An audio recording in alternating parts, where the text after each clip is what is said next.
The 2025 Drag Specialties Battle of the Baggers, presented by Memphis Shades, kicks off this weekend in the Southern California desert as the Bagger Racing League enters its 5th season of racing. The teams and riders have done their homework and put in the work in the off-season. All roads have led right here to Chuckwalla Valley Raceway. Hello everyone, I'm Zach Herron, and I'm thrilled to be back covering the racing action of the Bagger Racing League in 2025. We've got so many things to look forward to this season. Some new faces are joining us, as well as several of our 2024 champions moving up into new classes. And as if that wasn't enough, we've got a brand new track on the 2025 circuit, the Chuckwalla Valley Raceway. To tell us a little bit more about it is the second member of our team, Dave Dildine, or as we like to call him, Hollywood Dave. Thanks, Zach. I'm here at Crash Corner. This is a -2 off-camber turn with a blind reveal.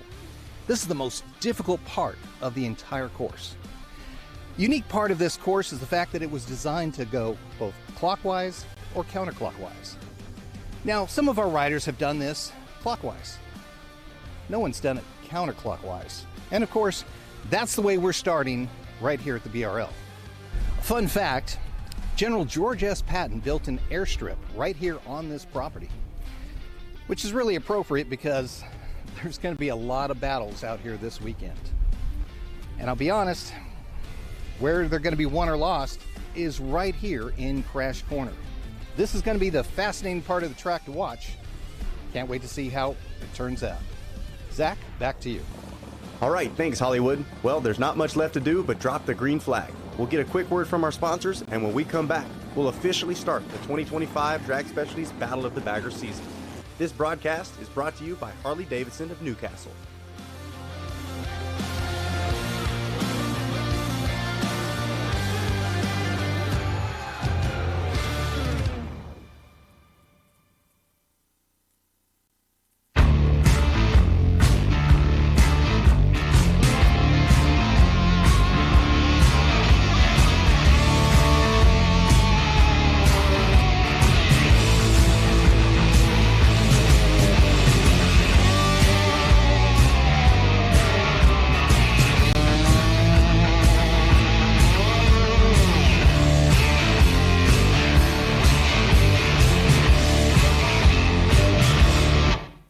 Bridgestone's reintroducing their Supermoto tires here in the United States and Canada.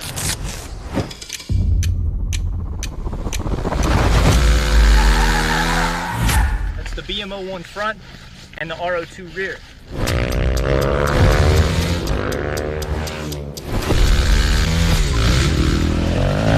It's available in a 16.5 inch as well as a 17 inch configuration.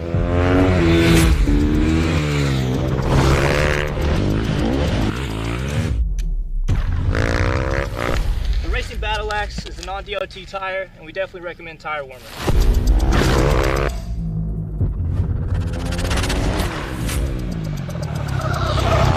Time's the only thing in life that money can't buy, but you can buy Bridgestones.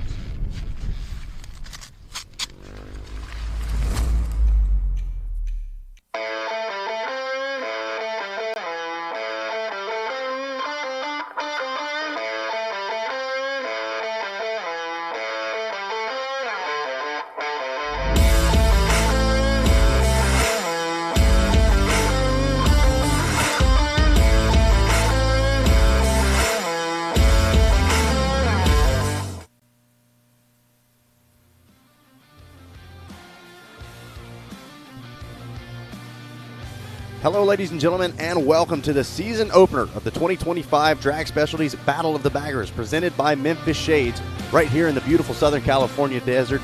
Zach Herron here alongside Hollywood Dave Dildine to bring you the opening weekend action here from the Chuckwalla Valley Raceway. Dave, we've had an incredible morning, some practice underway, a little bit of qualifying, but now it's just about time to drop that first green flag. This is such an exciting time because we've got perfect conditions going on right now. It is fantastic. The track looks great.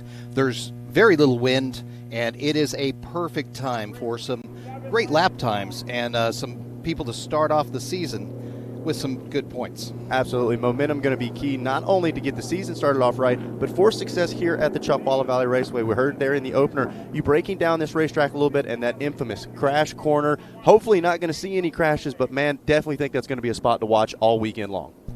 You know, that's the area of the track where everything else is kind of a momentum turn where you can go in fast and come out sometimes even faster. And so they're really looking forward to all of that. This crash corner is the one part of the entire track where you've got to step back and go, don't make a mistake. Yeah, even talking to some of the riders yesterday, patience, not something that they want to have too much of, but they say it's absolutely crucial in this section. You can override it, push just a little too much, and find yourself sliding across the asphalt. And you don't want to do that right there, and that is a really bad place to have that happen. So everybody's going to be keeping that in their mind and trying to find the best line through there. And to be honest, there's probably not a great line, but they're going to be working through it each and every time. So looking forward to seeing how each of the riders decides to handle this particular problem. Well, it's certainly going to be fun to watch. I want to give a huge thank you to Newcastle Harley-Davidson, who are bringing you this live coverage on RacerTV.com, getting the grid locked up and loaded for our first race of the day, our DP Brakes Liquid Twins class, as well as our Drag Specialty Air-Cooled Twins class. And I love to see the turnout that we've got in both of these classes, Dave. Really going to be a full track to start off the season. It's great to see such a packed grid with so many great riders, great bikes, and honestly, we got some great sponsors that have really put into this. And this is such an exciting class because if you're getting into this, you want to go out and race. This is probably the first area that you're going to try to be in. You know, whether you've got the XR 1200s or the Road Glides. We've also got FTRs out here and even Pan America. So a little of everything. This is the starting class for a lot of people where they start the racing career. And it's the start of the 2025 season as well. Just like that, the green flag waves. We did have Vincent Wilson, the fastest qualifier, and had that pole position headed into turn one, but already starting to see some shuffling around inside that top five. That's the Vince Wilson with the Alley Art Pan American. Great bike and a great team that's really put that together. Yeah, absolutely. And just off of his pace, Gilbert Cond on the 108, that Lindell Brakes backed Indian machine. He was just under a second back from him, and these guys were neck and neck all weekend long in practice and qualifying. Tell you what, these Pan Americas and these FTRs are going to be fighting it out all weekend. Well, I tell you what, I'm excited to see. It looks like that's Alexander Calloway on the 76. He's on that Toast Performance back Indian ride, and it looks like he has taken over the number one spot, making some quick moves just in front of the number 11. Boy, he's got, look at the lean on that as he's coming in. Oh, man, and look at that. One of our riders. We went a little wide. Big get off the track. Hopefully going to be okay. Didn't quite see. Was that our second place rider? That might have been the number 11 of Vincent Wilson going down. Yeah, we don't. Yeah, I believe he was in that second place spot, so we're going to have to wait and get confirmation from race control, but unfortunately, Dave, this is something that we have seen today. It seems like the riders, everybody wanting to start the season off strong, looking on that razor's edge, and we've seen a couple of riders go down earlier today. Yeah, they've been pushing it hard, and while the track is in great condition, you keep pushing. You don't want to get too close to the edge because there is some sand that can be out there. And believe these riders are going to be getting the red flag when they come around, so may not be totally aware of it yet. I do believe that we've got a replay of that crash, so we'll be able to give you guys another look at that, try to see exactly what happened to the number 11. But for right now, and this is a tough spot as well, these riders. You think about the adrenaline dump, the start of the season, all the nerves, all the work that's gone into it. That's right. This is where it's all come down. You've been thinking about this all. You've been thinking about this all off season, and now you get out there, the adrenaline's going, you can't wait, you've been practicing, you've got a new plan for this year, and suddenly this happens. Yeah, and did see right there, no red flag coming out, which hopefully is good news for our downed rider. So this race going to continue on, as it is Alexander Calloway out front leading the way. We've got our DP Brakes rundown up on the top of your screen. Gilbert Condit in that second place spot with Daniel Spina. Rounding out our podium, Ravi Patel and Brandon Quaid are top five early. These two riders in second and third, Condit and Spina, have been kind of yo-yoing back and forth. It looked like Spina was going to try to make a pass, and they had a front row ticket to that crash as well, so possibly thinking they might have seen a red flag, didn't see it coming over. We do see that yellow flag waving, and which is good news for our down rider. Hopefully going to be able to get back up, maybe even line back up for, I believe, another class that we'd see our number 11 in as well, Vincent Wilson. Yeah, Vincent Wilson's a great rider, came from Canada, and we're hoping that he's fine and he can actually continue to compete later on this afternoon. Well, meanwhile, how about it? Alexander Calloway, that Toast Performance Indian-backed ride, the number 76. He qualified fourth, and so he made some really quick moves in those opening corners. Gilbert Conde in that number 2 spot, and then Danny Spina. Danny, believe, bringing on some new sponsorship here in 2025, going to allow him to compete in the full season of BRL. And that's been the tale of the tape, Dave. I know it's your first weekend joining us here at BRL, but you can clearly see why people are falling in love with this, not only here in the US of A, but across the globe as well. Oh, it's absolutely exciting. I mean, it's accessible. This is what most people have. They've got bikes very similar to these in their garage. And you've got the desire to race. You love racing. You love watching people compete. This is accessible. You know, you're not going to go out and buy a F1 car, but you can go out and get a nice Harley, a nice Indian, and you can join the Bagger Racing League. Man, take a look at this battle we've got going on for second place. Gilbert Conde doing everything he can to try to fight off the charge from Danny Spina, but the 199 just starting to be able to show a wheel. Seems like Gilbert able to stretch it out a little bit on this section of the track coming into turns 2 and 3. We were able to ride around this course yesterday in one of the vehicles and really get to feel right here this big bowl corner. Riders really get to charge into that, and definitely, I think, a fan and racer favorite part of this racetrack. Absolutely. And you go into it and you can almost slingshot your way out of it, which is amazing. Just the centrifugal force just pulls you around and right out and back onto the straightaway. And I think the elevation extremely deceiving at this track. Even turns 6 and 7 that they just came through, now headed into turn 8. The variance in levels, this is that blind reveal you were talking about, and you can't tell on that drone shot, but you are absolutely blind coming up that. No idea where the track goes. Got to really have this thing memorized, and that's something that we heard a lot of our riders talking about as well. You even touched on it. Some of these guys, they've been here, they've ridden this track, but not this direction. Not this direction. And you've almost got to wonder whether that makes things a little more difficult, trying to say, hey, I know this track, but now it's all backwards. And so you basically got to start from scratch. You really do. It's a whole different animal the other way. And what you think you know doesn't apply anymore because you're going the opposite direction. And you're right. When you were standing right where you were standing, you can't see the rest of the wall.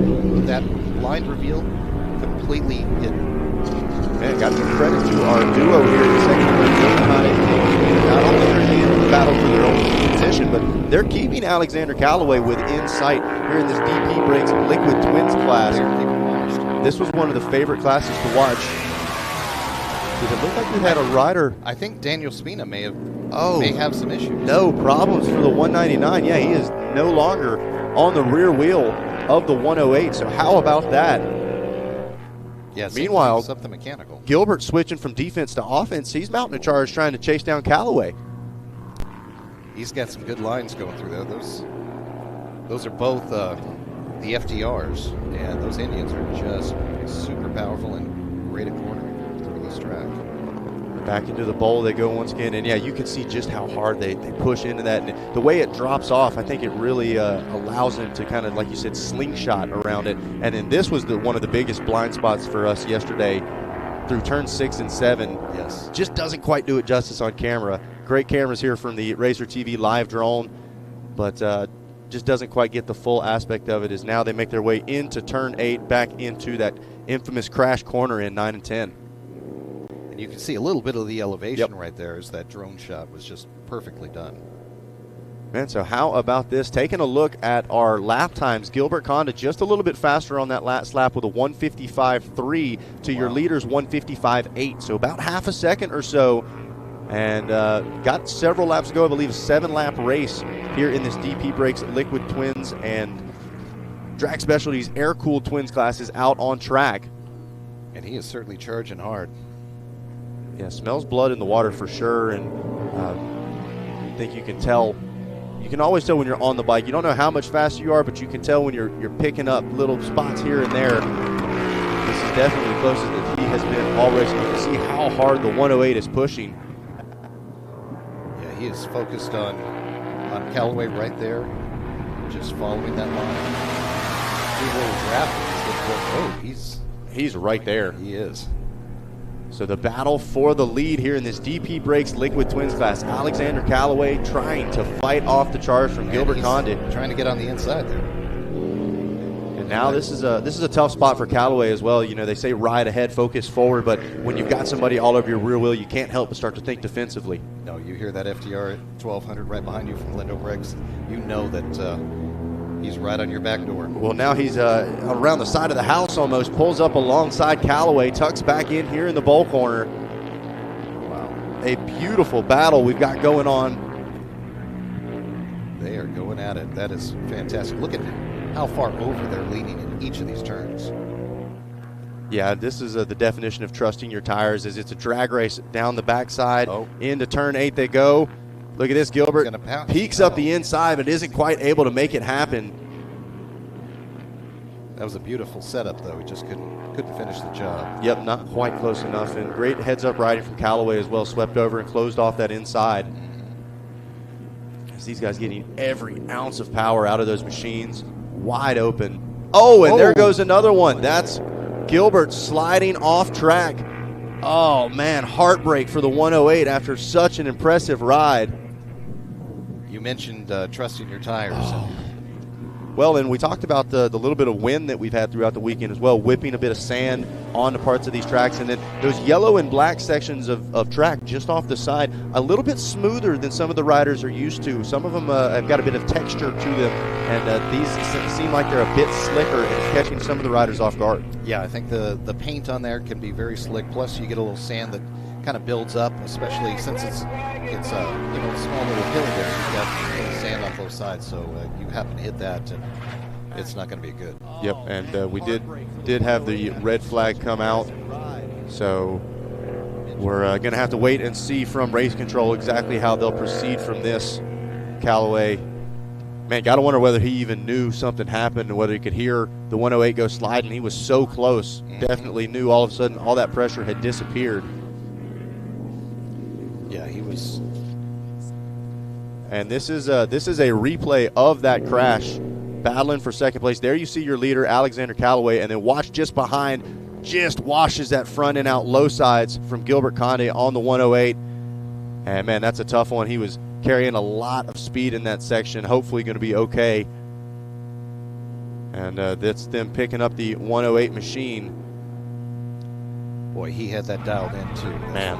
That's Man, and you can never assume this is part of racing, but I'd say another lap or so, he would have been in the number one position. It seemed like he had Alexander Callaway's number, but this is what we talk about. These riders want it so bad, especially kicking off the season. They know they've got a great chance of grabbing that points lead early. And this is actually, I believe we've got a replay of that initial crash as well with the number 11. That's the Vince Wilson Art Pan America. Yep, and so take a look at this as well. I believe in that number 2 spot, you can see just loses the front end a bit, and man, he went for a ride, kicked off of that machine. And that's entering what is one of the fastest parts of the track, so they were wide open right there.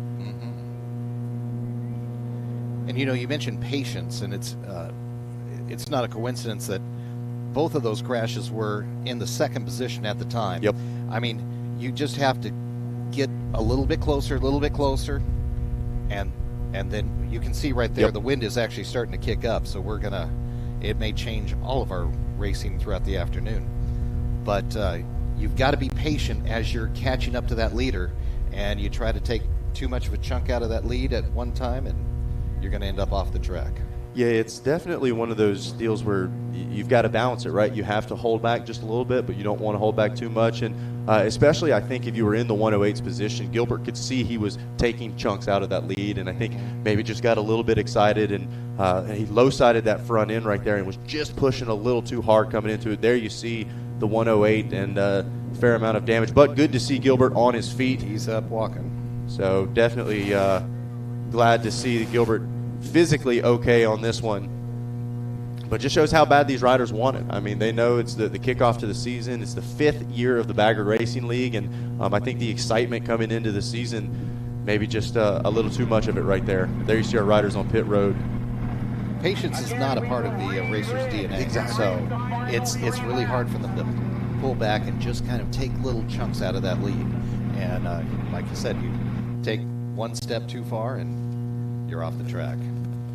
No, we'll give you a rundown here of the way they were running the last time through. So it was Alexander Callaway. As we know, Gilbert Conde went down on the 108. Eric Reyes was in the number 3 position the last time through. Ravi Patel out of that Drag Specialties air-cooled class in the number 4 spot. Brandon Quaid still hanging strong in the number 5 spot. We obviously know they have moved up now a position, so it would be Joe Gale in the 5th place position, with Douglas Dara, Jake McGuire, David Lancaster, and Daniel Spina now in the 10th place position. And so one more time, we'll give you guys a look at these mishaps going on here in race number 1. There you see Vincent Wilson on the number 11 going down, and that was probably the most aggressive of the crashes, and believe Vincent was okay. And then here you see Gilbert Conda on the 108, just low sides that front end and went sliding for it. And that's one of those quick ones too, Dave. It just seemed like he was on the ground before he even knew what happened. Absolutely. That there's nothing like that feeling when suddenly you realize it's over. And kind of a shakeup. I mean, we talked about the crash corner and how that section we thought was maybe going to be the 1-2 watch, but already we've had 2 spills in some of our other spots, exiting turn 7, and then Gilbert Conda, I believe that was headed into turn 11. So just goes to show some of those spots to watch for, spots we put a lot of attention on. Everybody puts attention on that. They hold back just a little bit in that section. Meanwhile, maybe just overextend a little too much in others. You can be a little overconfident going into some of these turns, and especially when you've got some wind and some sand that possibly might be coming onto the track. You got to be cautious at all times and not too impatient to try to get the lead back. And this is another cool part of the Bagger Racing League. All of these riders, they're not just competitors, but they're comrades, they're friends, and none of them like to see each other going down. You could see several of those riders waving their hands when somebody went down, and now they're all just kind of gathering, talking a little bit. I'm sure breaking down parts of the track is looks like we're going to get ready to get things back rolling again shortly. Obviously, safety top priority out here. Chuckwalla Raceway, we were able to talk to Anna a little bit earlier this weekend. Does a great job with our course control, make sure everything from safety to the way the track is run is top notch. You know, the best part of just the Bagger Racing League community is just it's like a family, and they all watch out for each other. And even though they're competitors on the track, they also help each other off the track. And you have any kind of issue, whether it's parts, tires, whatever, somebody's there to step in and say, hey, I got an extra, let me help. Yep, and that's the name of the game here, and that goes from the top all the way down to the new rider that's never been here before, whether it's Rob Vitus, Paula Fox, Larry Mills with DP Brakes. So many of these friendly faces, they are eager to introduce new people to this and get the buzz and excitement going at home. It's part of why they partnered with RacerTV.com to try to get some new eyes. And did just get the word from Race Control, so we will be going back green, and it's going to be a 3-lap sprint, David. This is a big opportunity for some of those riders just outside the number 1 spot. Maybe they had a gap built up, didn't look like it was possible. Now they get a new take at it. That's great news, and it's going to be exciting racing. Now, the issue is going to be, once again, you've got to be on that racer's edge. Yep. You want to be aggressive, but not too aggressive. So we'll wait for our riders on a warm-up lap right now. Going to get those tires and machines worn back up, and then they will get ready to go green flag racing, making their way through crash corner once again. Just get a glimpse of that little bit of elevation. And it is interesting, just like we were saying, certain parts of this track you kind of were brought attention to, whether it's the big bowl corner in turn 5, 8, 9, and 10, which is crash corner, but it's kind of those spots that don't get the emphasis that maybe they reach up and grab you a little bit. I mean, you got to think, that doesn't necessarily surprise me where Vincent Wilson went down, that exit into turn 7. They got that big straightaway right after. They're so hard on the throttle, and it looked like maybe the front end just picked up a little bit for Vincent, and then when it set back down, it sent him going. Yeah, that's exactly what it looked like, and he was that was done at that point. So I think that one of the issues, not possibly the overconfidence, and I know a lot of riders were thinking all of these are considered momentum turns, where maybe you can actually get even more speed, pick up a tenth of a second, or maybe even a half a second through some of these. So you're trying to do that, and I think that sometimes you get a little overconfident, and then once again, if you've got just a little bit of sand on there, man, it's all it takes. Well, and as we saw in that one shot earlier, the wind not consistent either. Sometimes we got several big gusts yesterday. It had been relatively calm here so far today, but does seem like right around lunchtime is when it gets a bit gusty. So these riders going to have to keep that in mind as well. You never know when that's going to blow you, or what direction really it's going to put you as well, depending on where you are on track. You've got a lot of riders, like later on we'll be seeing Tony Tucker, who was talking about how you can actually ride with the wind and knowing how to, sometimes the turn actually helps you. You're riding into the wind. You can lean in a little bit more than you normally would, or you got to be aware if the wind is coming at you.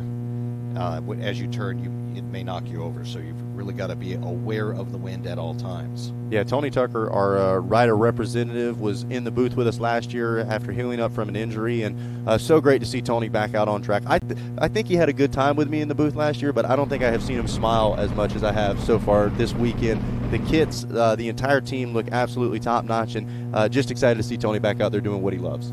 Tony's a great guy, and yes, I know he loved it here in the booth with you, but I think his heart is always going to be on that track. I can't blame him. I can't blame him at all. So we'll be very excited to see the Tucker Speed Racer out shortly later in our program. But right now, looks like we've got everybody pretty much set up on grid, getting the last few riders in spot. And it will still be the 76 of Alexander Callaway on that Toast Performance Indian ride leading the way. And believe that was the 666 of David Lancaster on the Heated Nation Harley-Davidson Pan American in that number 2 spot. So Lancaster picking up a few spots. And here we go, green flag racing. Look at the drive from a couple of those machines. Some big moves being made early. And that might have been the 413 of Ravi Patel out of that Drag Specialties Air-Cooled Twins class, leading the way in that. And believe just jumped into the number 2 spot. Brandon Quaid looks like moved up into the number 3 position. Brandon Quaid, an owner of Quaid Harley-Davidson, which is probably the only owner of a Harley-Davidson dealer that's actually an actual racer as well. Man, if that doesn't come into the discussions when you're going to buy one, say, look, I have run these things as fast as you can get them. I know what they're capable of.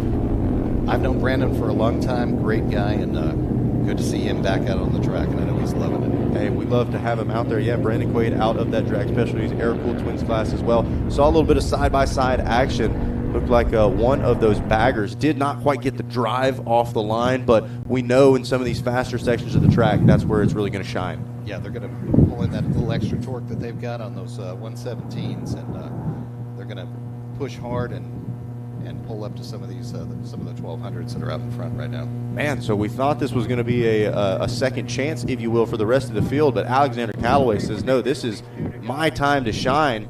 3-lap sprint, and he's taking it to heart as he has opened up a gap on the rest of the field.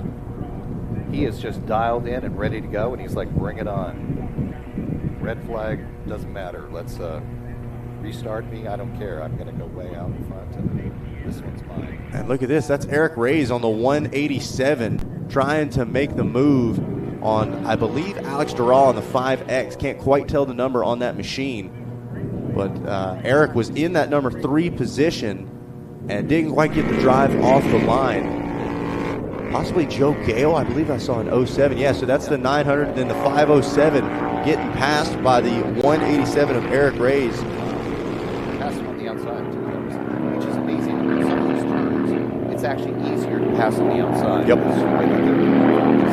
Well, and I think that's another big part of it, too. We've repeatedly called this a momentum track, so I think these riders know they can push a little bit further than they want to. So, talking to several of our newer riders yesterday, they said that was the hardest thing, was understanding I don't have to hit the brakes when I think I do. This track is going to carry me a lot of the way around. And that's true, and it's fantastic that you can take some of those outward lines and really actually get that momentum going in it and get that slingshot effect on some of these. But then if you take it a little bit too far, boy, we've got a great battle right there. How about that? Yeah, that's Brandon Quaid going at it with Joe Gale, and Gale made the pass right up the inside. Quaid trying to respond. He's not quite as down far as, wow, that was a great turn. He's trying to catch up there. And Joe Gale, the 507 on that Quaid Harley-Davidson. So you know he's enjoying that. As Ravi Patel, we believe, just a bit further up on the Quaid Harley-Davidson as well. The FXLRS, the 413 machine, really making the most of that restart. That's a Lowrider S. That's one of the most popular Harley brands, and a lot of people get them. And got a lot of torque, big power, a lot of style. And this just goes to show, kind of like what you were talking about earlier, this class is a welcome to all class. So many people, I think, would be shocked to know, their machine sitting in the garage, they could bring it to a Bagger Racing League event, sign up, and we could be calling them out on course right now. Absolutely. It happens all the time. It's some of our big heroes of the sport. That's exactly how they started out. So making their way around, looking like, I believe that's Quaid we're watching on camera right now. Meanwhile, Alexander Callaway trying to get the job done. Shout out to Eric Reyes on the 187 as well, moving that bagger forward after not the best restart.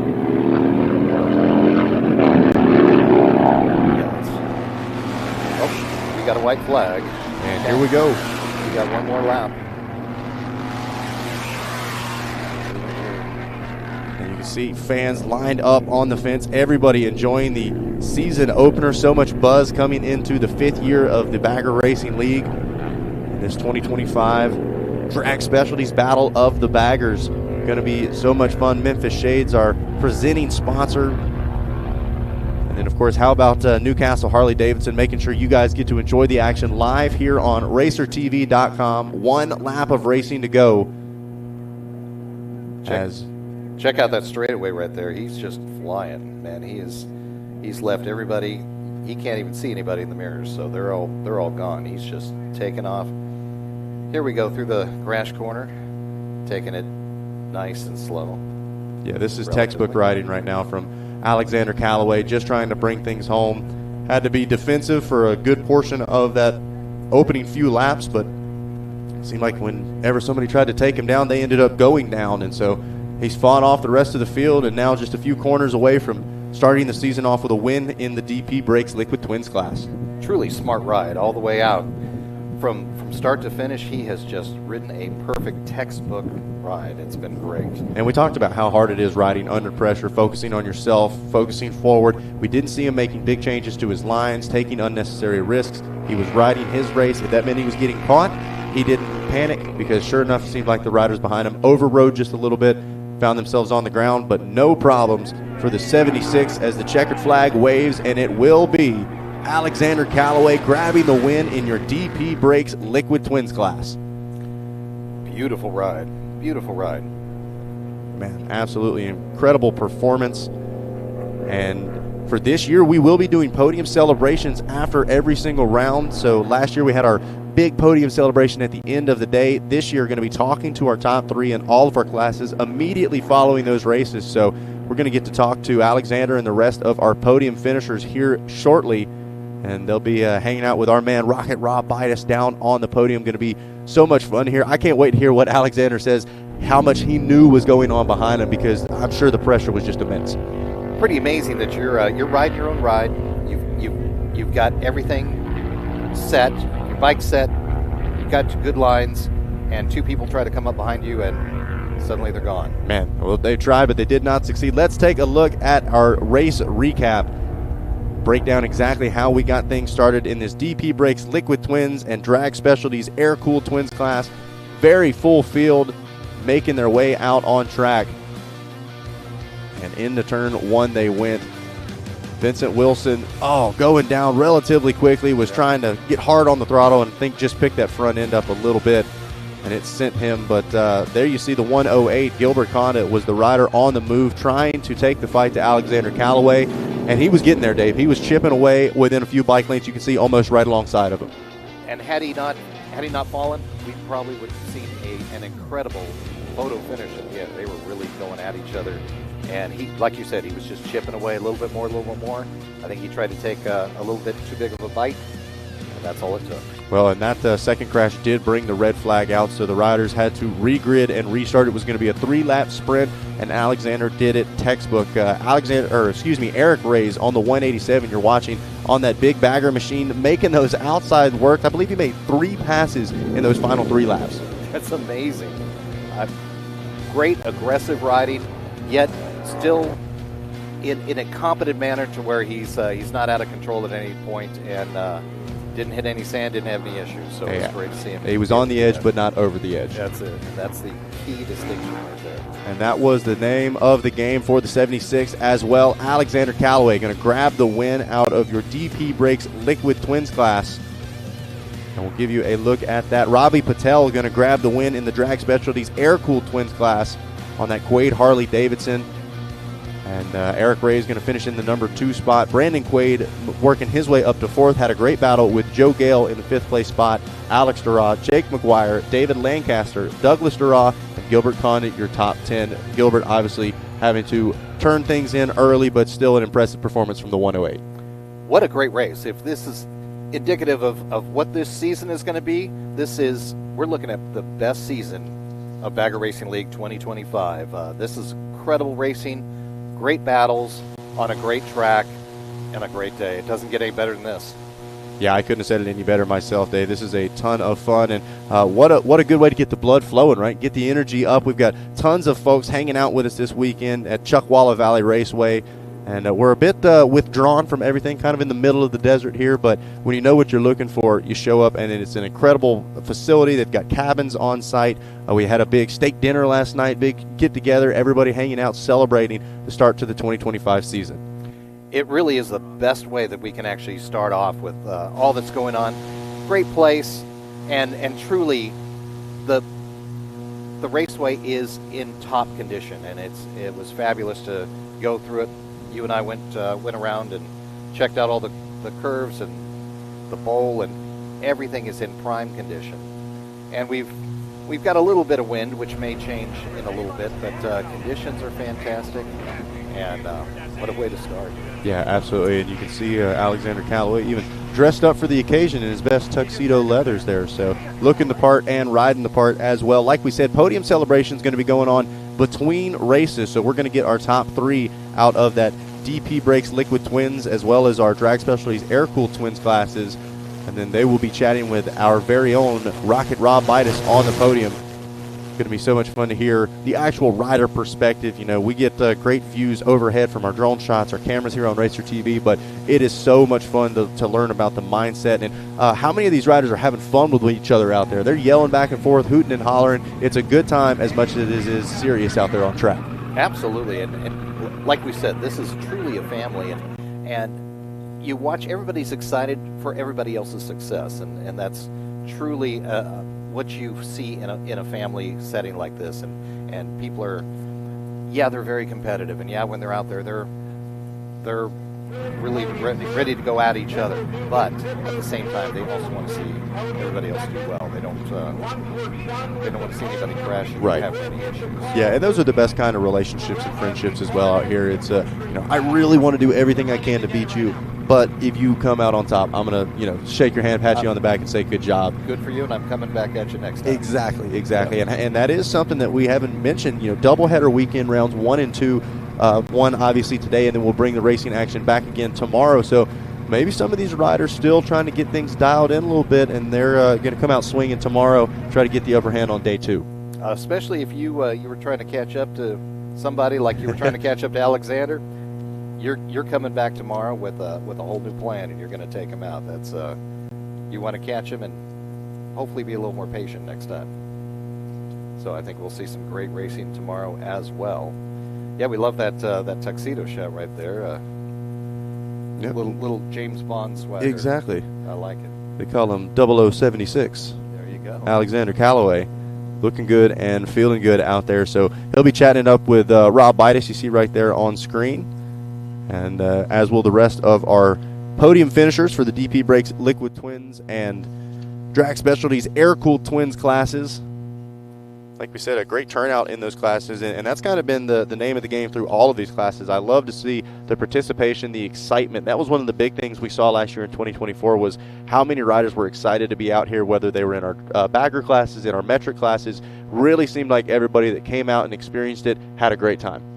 This is truly a grassroots genre that is just come out, and people are so excited about it because it is accessible to everybody. Yep.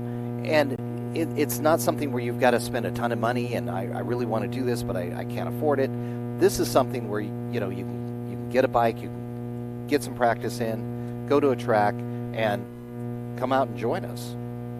Yeah, and I mean, there's such a wide range of participants and riders. We've got people from all over the globe. Bagger Racing League now starting to go worldwide as well with BRL Europe, and now several rounds coming to Australia as well. So this thing is really kind of taking the world by storm, and it's easy to see why. Like you said, so many of our riders, where, don't get me wrong, you know, I'm sure all of our street riders at home go nothing but the speed limit, but when you're looking to go just a little bit faster and you're looking to compete with some of your buddies or some world-class athletes as well, you can do that here at the Bagger Racing League. It's the only place I know where you could actually do that, and it's an amazing thing to be able to do, and that's what makes this so popular and has allowed it to grow so quickly, and people love watching it, whether you are on the track or whether you are just wanting to watch from the stands. These are bikes that you see on the freeways every day, and you're watching them race bar to bar, and it's a lot of fun. Yeah, great competition, great sportsmanship to go along with it, and some incredible locations here. Like we said, grateful to be able to come out to Chuckwalla Valley Raceway and spin some laps. And it sounds like, or looks like, we're just about ready to send things down to Rocket Rob Vitus standing by on the podium.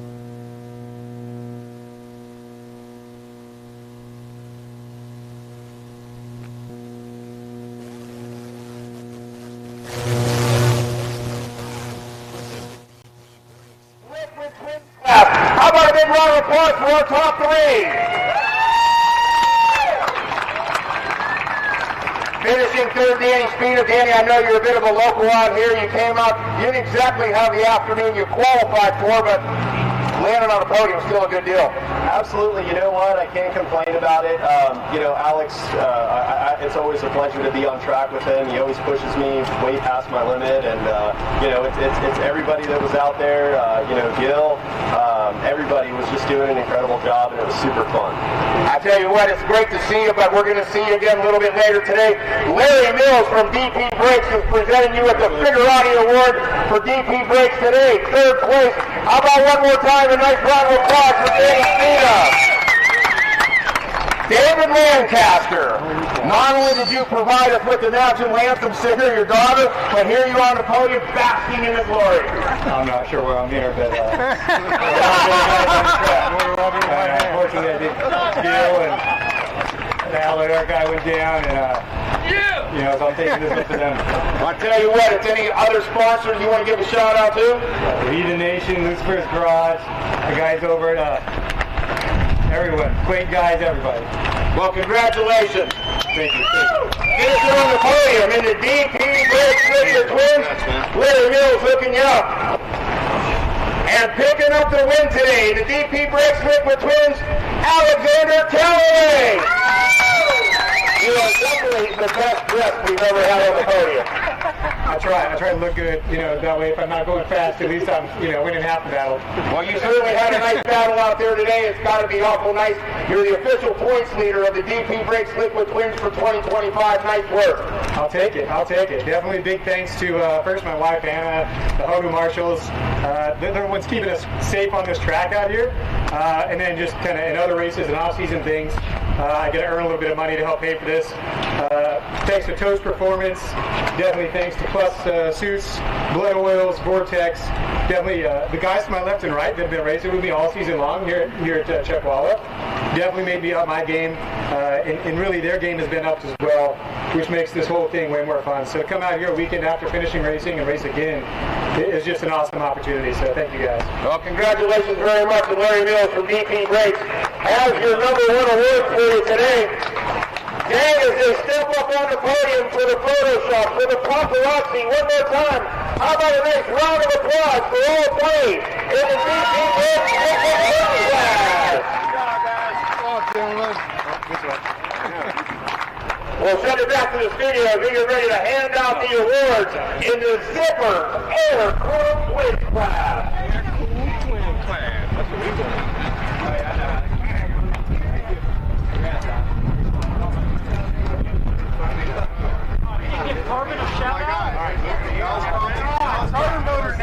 All right, thanks, Rob. So that was your DP Brakes Liquid Twins class. And as we get the stage reset for our Drag Specialties Air-Cooled Twins podium, we're going to take a quick commercial break, get a word from our sponsors, and we'll come back with more podium celebrations from the opening weekend of the 2025 Drag Specialties Battle of the Baggers, presented by Memphis Shades.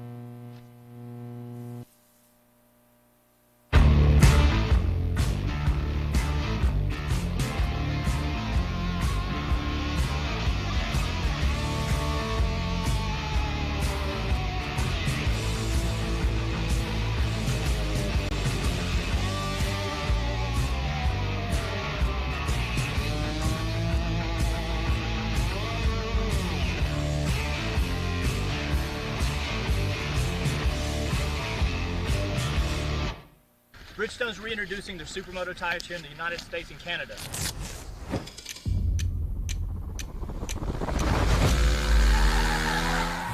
That's the BMO1 front and the RO2 rear.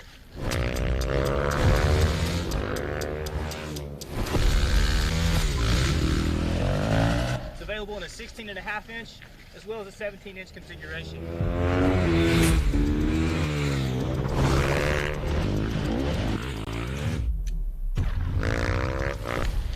Battle Axe is a non-DOT tire, and we definitely recommend tire warmer.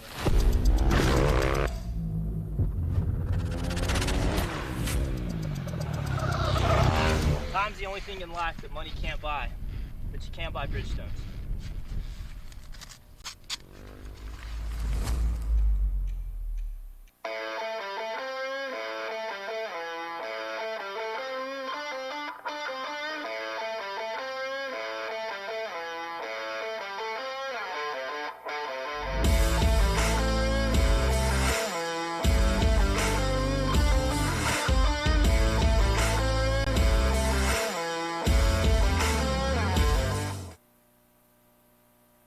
M8 racers win with Burn Stainless.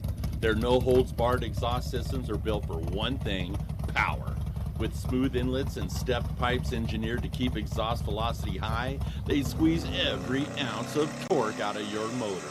Their iconic 2-into-1 collector feeds into a reverse cone megaphone for that signature growl and performance edge. Drag strip or road course, Burn Stainless delivers. Get yours at burnstainless.com. Make your mark with Memphis Shades, proud sponsor of the 2025 Bagger Racing League. From raw materials to the open road, our windshields and fairings are designed by riders and handcrafted in the heart of Tennessee. Whether it's cross-country or weekend rides, Memphis Shades lets you ride longer, look better, and enjoy every mile. Visit memphisshades.com to check out our full lineup and upgrade your ride today. Memphis Shades, style that works. All right, hello everybody, and welcome back to the 2025 Drag Specialties Battle of the Baggers presented by Memphis Shades. Let's send things down to Rob Bidas as he stands by with our Drag Specialties Air-Cooled Twins podium. Come on down here, gang. We're with the Air-Cooled Twins class. Can I get a nice round of applause for all three of these riders? You know, anytime you're talking about a racer, you're wondering what they do in their spare time. Well, what if you were one of the leaders of one of the SoCal's premier Harley-Davidson dealerships? So probably 75 hours a week he's making sure that customers and service, parts, accessories, motor clothes are happy. But when you have time, he finds himself on the podium at the BRL. How about a nice round of applause for Brandon Quaid? Heck of a lot. I know you've been with the BRL since we kicked it off, and it's great to have you up here on the podium. Yeah, it's just been what's great. It was a tricky one because we had that restart, turned it a 3-lap sprint. It was the first time I did that, so it was like starting all over again, which is, you know, exciting and gets your nerves going. But just be out here with the friends, and it was great. It's fun.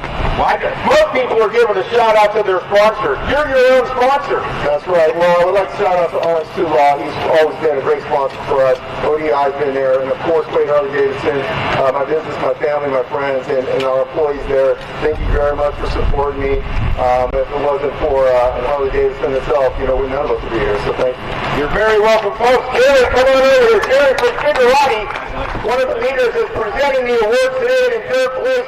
One more time, a nice round of applause for Brandon Quaid. This next individual is fun. He plays Houdini on me. I see him, he disappears for years and then comes back. You haven't missed a step. This is Robbie Patel. Congratulations on the podium one more time. Thank you. Glad to be out here.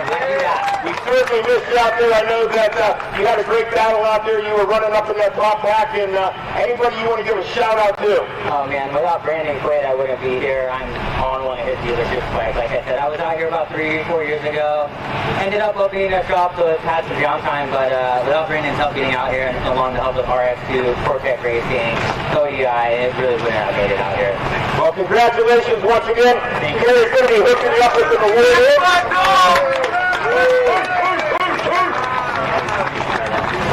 And again, as we get into the air-cooled class, if it's an air-cooled Harley-Davidson or Indian motorcycle, they're eligible for this. And Eric Ray, you picked up the first win of the day here. Congratulations, my friend. It was a curveball, doing the restart and everything. I thought I had it in the bag, and we had to restart. Had to make my way back up to the front from probably the very back. I need to work on my starts. Well, I'll tell you what, working on your starts seemed to pay off as you were able to bring home the win. It's not how you start, it's how you finish, right? That's right. I want to thank some sponsors. I have Harley Custom Cycles, All American Riders are out here. Barnett, Mikey Meal with a clutch. Black Widow Creations, I got carbon fiber on here.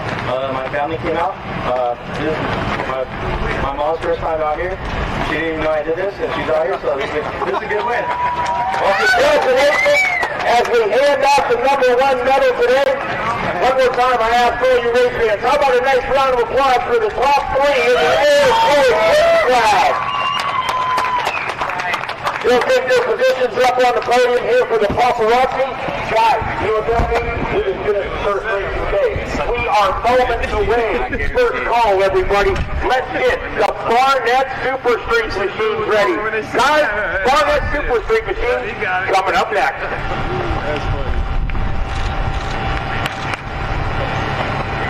Hey, that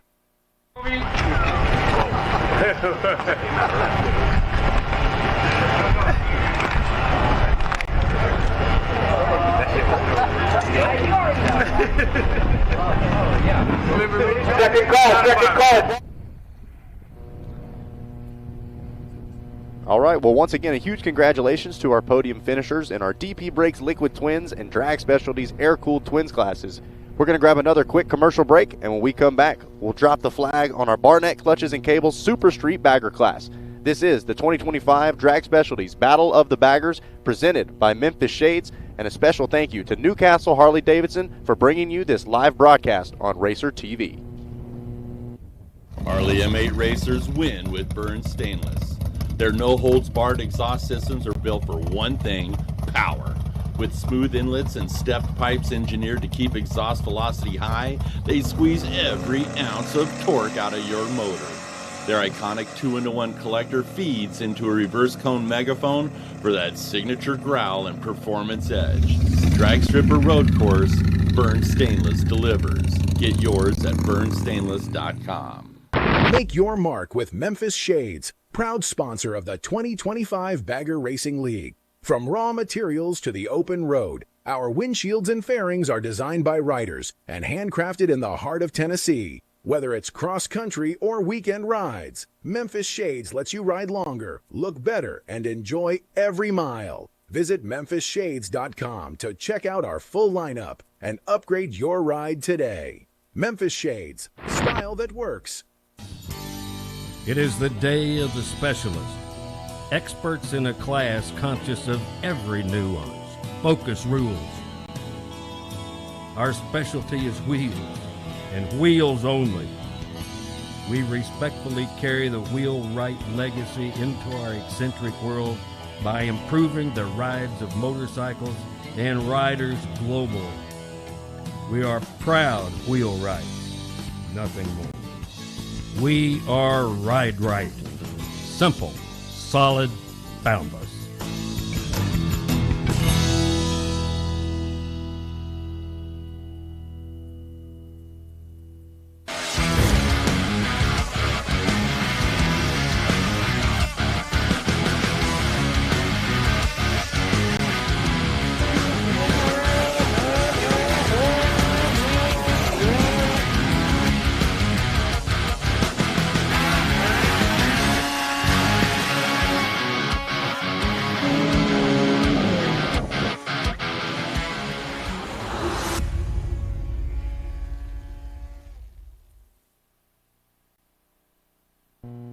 All right, hello everyone, and welcome back to the 2025 Drag Specialties Battle of the Baggers, presented by Memphis Shades opening weekend. Zach Heron alongside Hollywood Dave Dildine here in the AG Video Studio as we get ready to drop the green flag on our second race of the day, the Barnett Clutches and Cables Super Street Bagger class. And we were actually able to catch up with our second fastest qualifier, the 718 of Jake McGuire.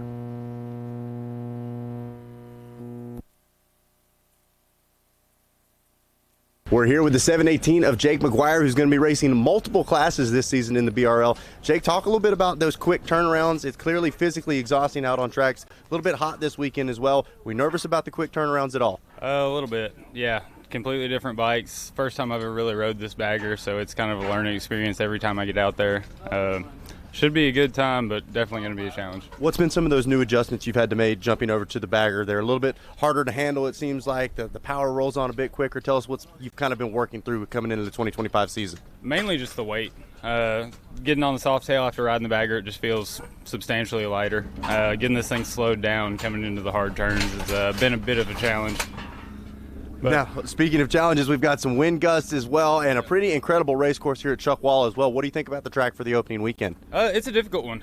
It's, I think, 17 turns out here, so a lot to get used to, trying to memorize it in a short time, but it's a great track. Like, I'm having a blast. Now, I've got to make you pick a favorite here between the two of them. Which one's your go-to if you got to pick one? I thought it was going to be the soft tail coming in, but the bagger's actually a lot of fun to ride. I'm really enjoying this thing so far. All right, we'll be on the lookout for you. The 718 of Jake McGuire here for BRL. And yeah, how about that, Dave? So Jake McGuire, we saw him running that soft tail in 2024, really became super involved in the Bagger Racing League, really was all about it and wanting to become more involved in it. Here in 2025, he's got the program stepped up, so he is joining that Super Street Bagger class, and as if that wasn't impressive enough, second fastest qualifier with that 209.9. Definitely think he's making a good debut so far. That's amazing talent to be able to switch bikes like that, because, you know, each bike not only is built differently, but they've got just little nuances. You can go from the same bike, and there will be different ways that it rides according to how the parts are fitting and all of that. So this is something that is truly phenomenal to be able to jump on two different types of bikes and do as well as he has done. That's incredible. Yeah, absolutely. Jake McGuire on that 718 Death Metal Racing Harley Davidson Road Glide, so excited to see what he's able to do. But Jake did just miss out on that top qualifying spot from the number 29 of Brendan Foley. He's on that Performance Machine Harley Davidson and is brand new to the Bagger Racing League, so he's been talking about learning as he goes as well. That's a lot of the name of the game, especially in these opening weekends. Riders still fine-tuning those machines and themselves a little bit, even when that first green flag drops. That's true. You've got all the nerves going on, and while Brendan Foley is brand new, his bike is not. He's actually riding on a bike that was undefeated last season. Yeah, absolutely. Jake Masters' undefeated bike from the Super Street Bagger class is the machine that the number 29 is on. And Jake, a big part of that program, actually getting him interested and involved with the BRL. Brendan comes from an off-road racing background, so no stranger to racing and competition, and then actually does a bit of stunt riding on baggers as well. So he's got style as much as he's got speed out here at BRL. I'm not sure if he's putting on a stunt show later or not, but maybe if he grabs a checkered flag, we might see a wheelie or something. That's incredible that while he hasn't been on the podium yet, his bike actually has. So absolutely. That's good to know. Yeah, the top step every single round last year, so we'll see if that's where it wants to go this time as well. Look at that, a big jump, and actually going to miss out on that number 1 spot, so I believe that's McGuire going to grab the early race lead. Just next to them on that big number 8 is Carl Schlacht. He's on that Speed Farm HHI backed Harley Davidson Street Glide and has slid into that number 3 spot as well. So Jake McGuire looking to make some quick moves, got a good start, but look at that, Foley making a quick move around the outside. Nice pass on the outside, well done, just came right through and taking it into the next turn there and trying to get a little distance now as we move on to the next turn. And he's taking a little look down. Carl Schlacht actually going to make a pass for the second place position as well. So Carl realizes, hey, Brendan had something figured out earlier today in qualifying. I need to sink my hooks into him quick and try to stop him from riding away, but he's starting to do just that. Oh, he is. He's pulling right there in the that little straightaway right there. He pulled a little bit further out, but Schlacht is keeping up with him in the turns. He's gaining a little bit on him through each turn so far. Now just behind him, I do believe that is Mike Corey on the Figurati Designs Harley-Davidson Road Glide on the number 41. Figurati Designs actually making all of our awards here for the 2025 BRL season, and so glad to have them on board and helping us out as well as helping out the 41 of Mike Corey. Beautiful design trophies. Yeah. Really, truly something to be cherished. And not only the experiences, but the trophy you can last a lifetime. They're gorgeous. And how about this? The battle is raging for that number 2 spot. Jake McGuire starting to try to show a wheel on Carl Schlacht, and then that 4th place rider as well. I believe that is Corey, but now look at that. He's catching up. Man, getting into the party for the backside of the podium here in this Barnett Clutches and Cable Super Street Bagger class. Boy, he's coming up really nicely right there. Positioning himself just to try to do an outside turn, but not quite close enough yet. Great look at the 718 of Jake McGuire. And that is the 27 of Sean Hoffman on that Suburban Motors Harley-Davidson Street Glide just behind in the 4th place spot. We thought it might have been Corey, but it is the 27 of Sean Hoffman. And so all of our riders pretty evenly spread right now through the top 4. Love to see this level of competition. One small mistake from any of these riders, and there's somebody right behind him to try to make a correction. But look at this, slowly but surely, Brendan Foley starting to chip away. He is. He's moving out a little bit further each and every time. But the others are actually still bunched, and they're fighting right now for 2nd and 3rd. Taking a look at the lap times right now, it was a 2:11.1 from Brendan Foley, a 2:14.1 from Carl Schlacht. So a couple of seconds the difference as Foley starting to get comfortable out front. Meanwhile, McGuire and Hoffman both in the 2:15s, and Hoffman actually 2/10 faster on that last lap. And then behind them, it is Mike Corey in the number 5 spot. Joe Sanderson on the number 101 Bagger Mayhem Racing backed Harley sits in the 6th place spot with Jason Owens.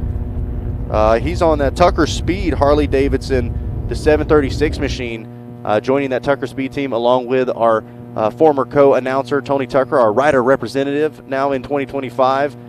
And so Jason just now getting into the BRL as well, trying to get some things figured out, get comfortable on that bagger. You know, and that's what it takes. You even if you don't have the machine dialed in, or maybe you are brand new, you know what?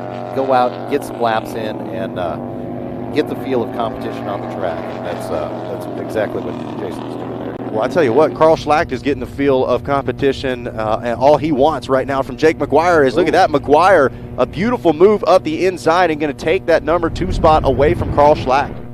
That was a beautiful move and just timed it perfectly. Oh, now we're going back, though. I love it. Carl Schlacht on that Speed Farm HHI back ride, not giving in or giving up on that number 2 spot. That one is mine. I'm taking it back, is what Carl said. Well, the Death Metal Racing Harley going to have to go back to work. McGuire, a little peek over the shoulder. Good defensive riding from the number 8. Had a solid run in 2024. Had a little bit of obstacles to get through yesterday, I should say, in practice and qualifying. Was able to get things put back together, get everything right where you needed, and able to get his head clear as well. You know, sometimes you have a bad qualifying, it can kind of mess with your head a little bit. Carl Schlacht, no problems right now as he is putting on a fight and hanging on to that number 2 spot. Putting together a beautiful ride after what was a late night and an early morning trying to fix some mechanical things, but he is on it today, and just fantastic job that he is really showing a battle right here.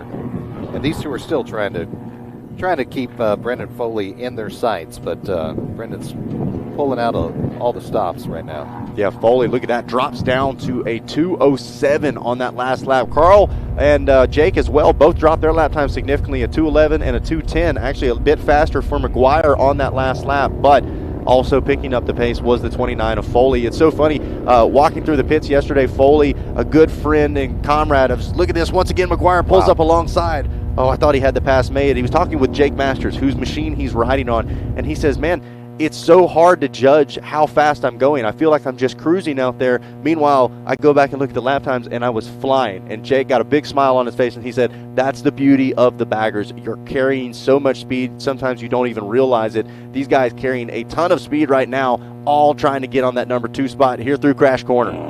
And, you know, sometimes the old adage, you go slow to go fast, yep. and it absolutely true. And obviously, Jake has been sensing that and doing that this whole time. So we've got a great battle right here. Look at this, McGuire. Right on the inside again. That same spot. He's able to get that Death Metal Racing Harley tucked in just a little bit tighter than Carl. But meanwhile, Carl, believe he got the pass back here a lap ago. Not sure he's going to be able to do it this time. He needs to position. Oh, he's working it. He's coming right up on him and trying to do that inside pass. No, he got blocked. Yeah, it looked like McGuire just ever so slightly closed the door. Meanwhile, he's going to carry that momentum along the outside. May set him up better for the next corner. Look at this. Carl Schlack says, oh, I don't think so. Stands up Jake McGuire and makes the pass on the Speed Farm HHI back ride. A little off-road style there as well, taking that foot out. That's something we've seen our Bagger GP champ Ruben Zaus do a lot. Stick that leg out, get a little bit of extra wind, help get that machine slowed down. It does a lot. I mean, it's almost a parachute type effect when you put that leg out there like that and just get you ready for the turn, plus it helps with your balance. Wow. This is a battle. Well, we had some great battles last race. This one's incredible.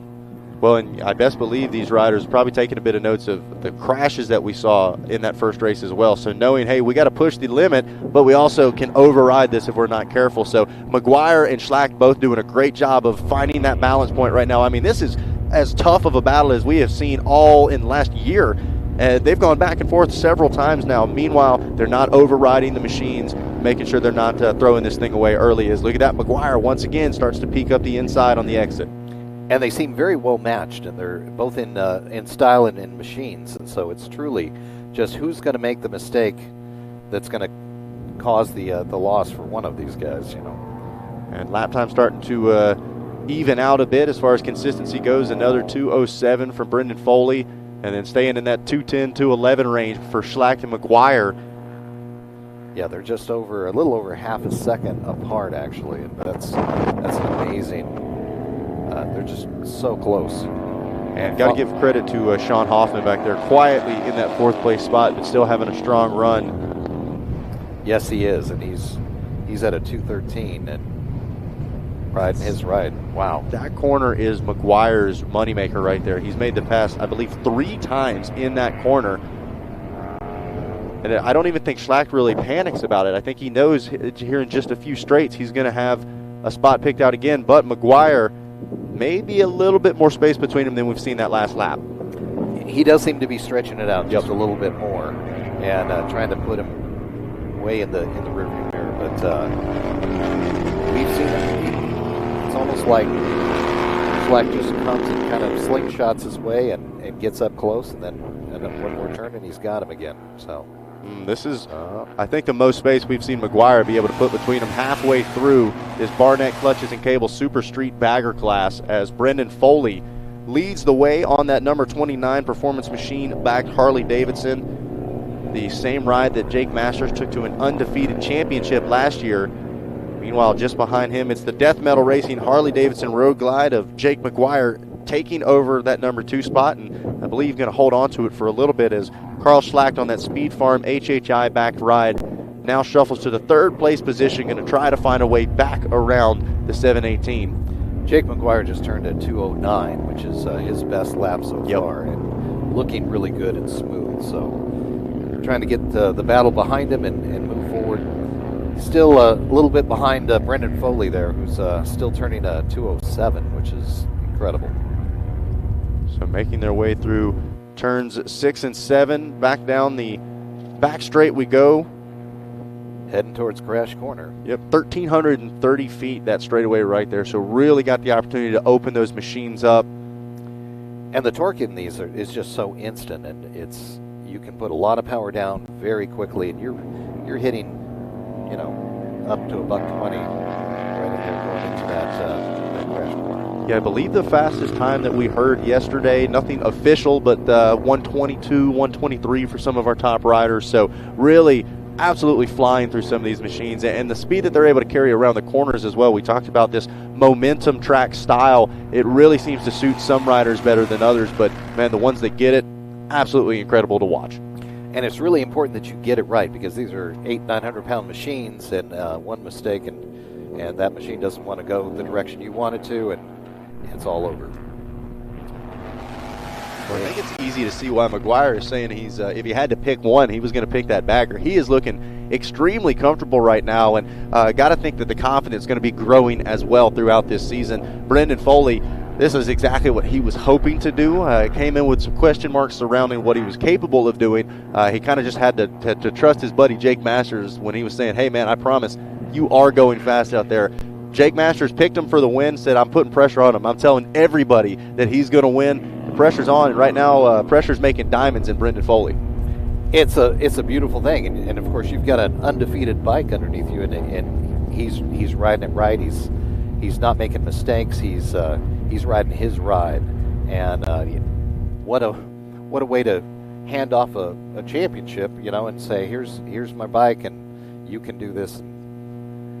Want to see what he does this year. It's going to be great if he can keep this momentum up. It's going to be a fantastic season for Brendan Foley. Well, and that does so much for a rider's confidence as well, right? The belief of, what the athlete's doing during the off season, what they're doing during the week, the testing that they've done, the team that they've got around them, and the machine that they've got underneath them. It's like we said, over 120 miles an hour some of these riders are going. We see Jason Owens right there on the 736 Tucker Speedback ride.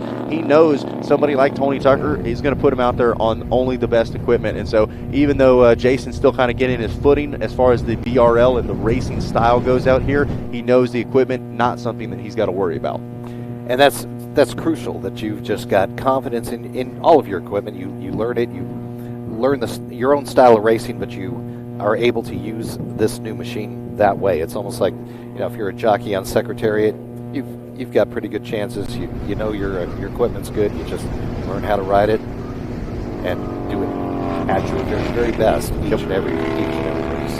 Well, he is certainly doing his best right now, as it sounds like the white flag getting ready to come out for Brendan Foley, trying to bring this thing home, and there it is, white flag waving. One more lap for the number 29 machine. And he's still pulling a 2:07. Yeah, he's not letting down at all. No, not at all. Just hanging out several seconds out in front, as even that was a lap rider. That was Jason Owens going down a lap in the 7th place position. So Foley starting to work his way through the pack once again, and got to believe on this last lap, I don't think he's going to let up, but maybe not quite going to push that edge.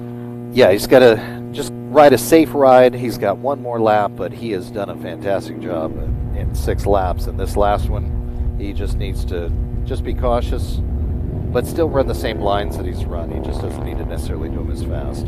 Meanwhile, McGuire looks like another sub 2:10 lap time for the 718. So this is a rider that we talked about, going to be expecting more and more throughout the season, going to be with us for all of our rounds. And I think as he grows and gets a little bit more comfortable, if he's able to stay with a Brendan Foley right off the jump, kind of match that speed, take some notes as to what Foley's doing, he's able to be a threat towards the middle part of this season.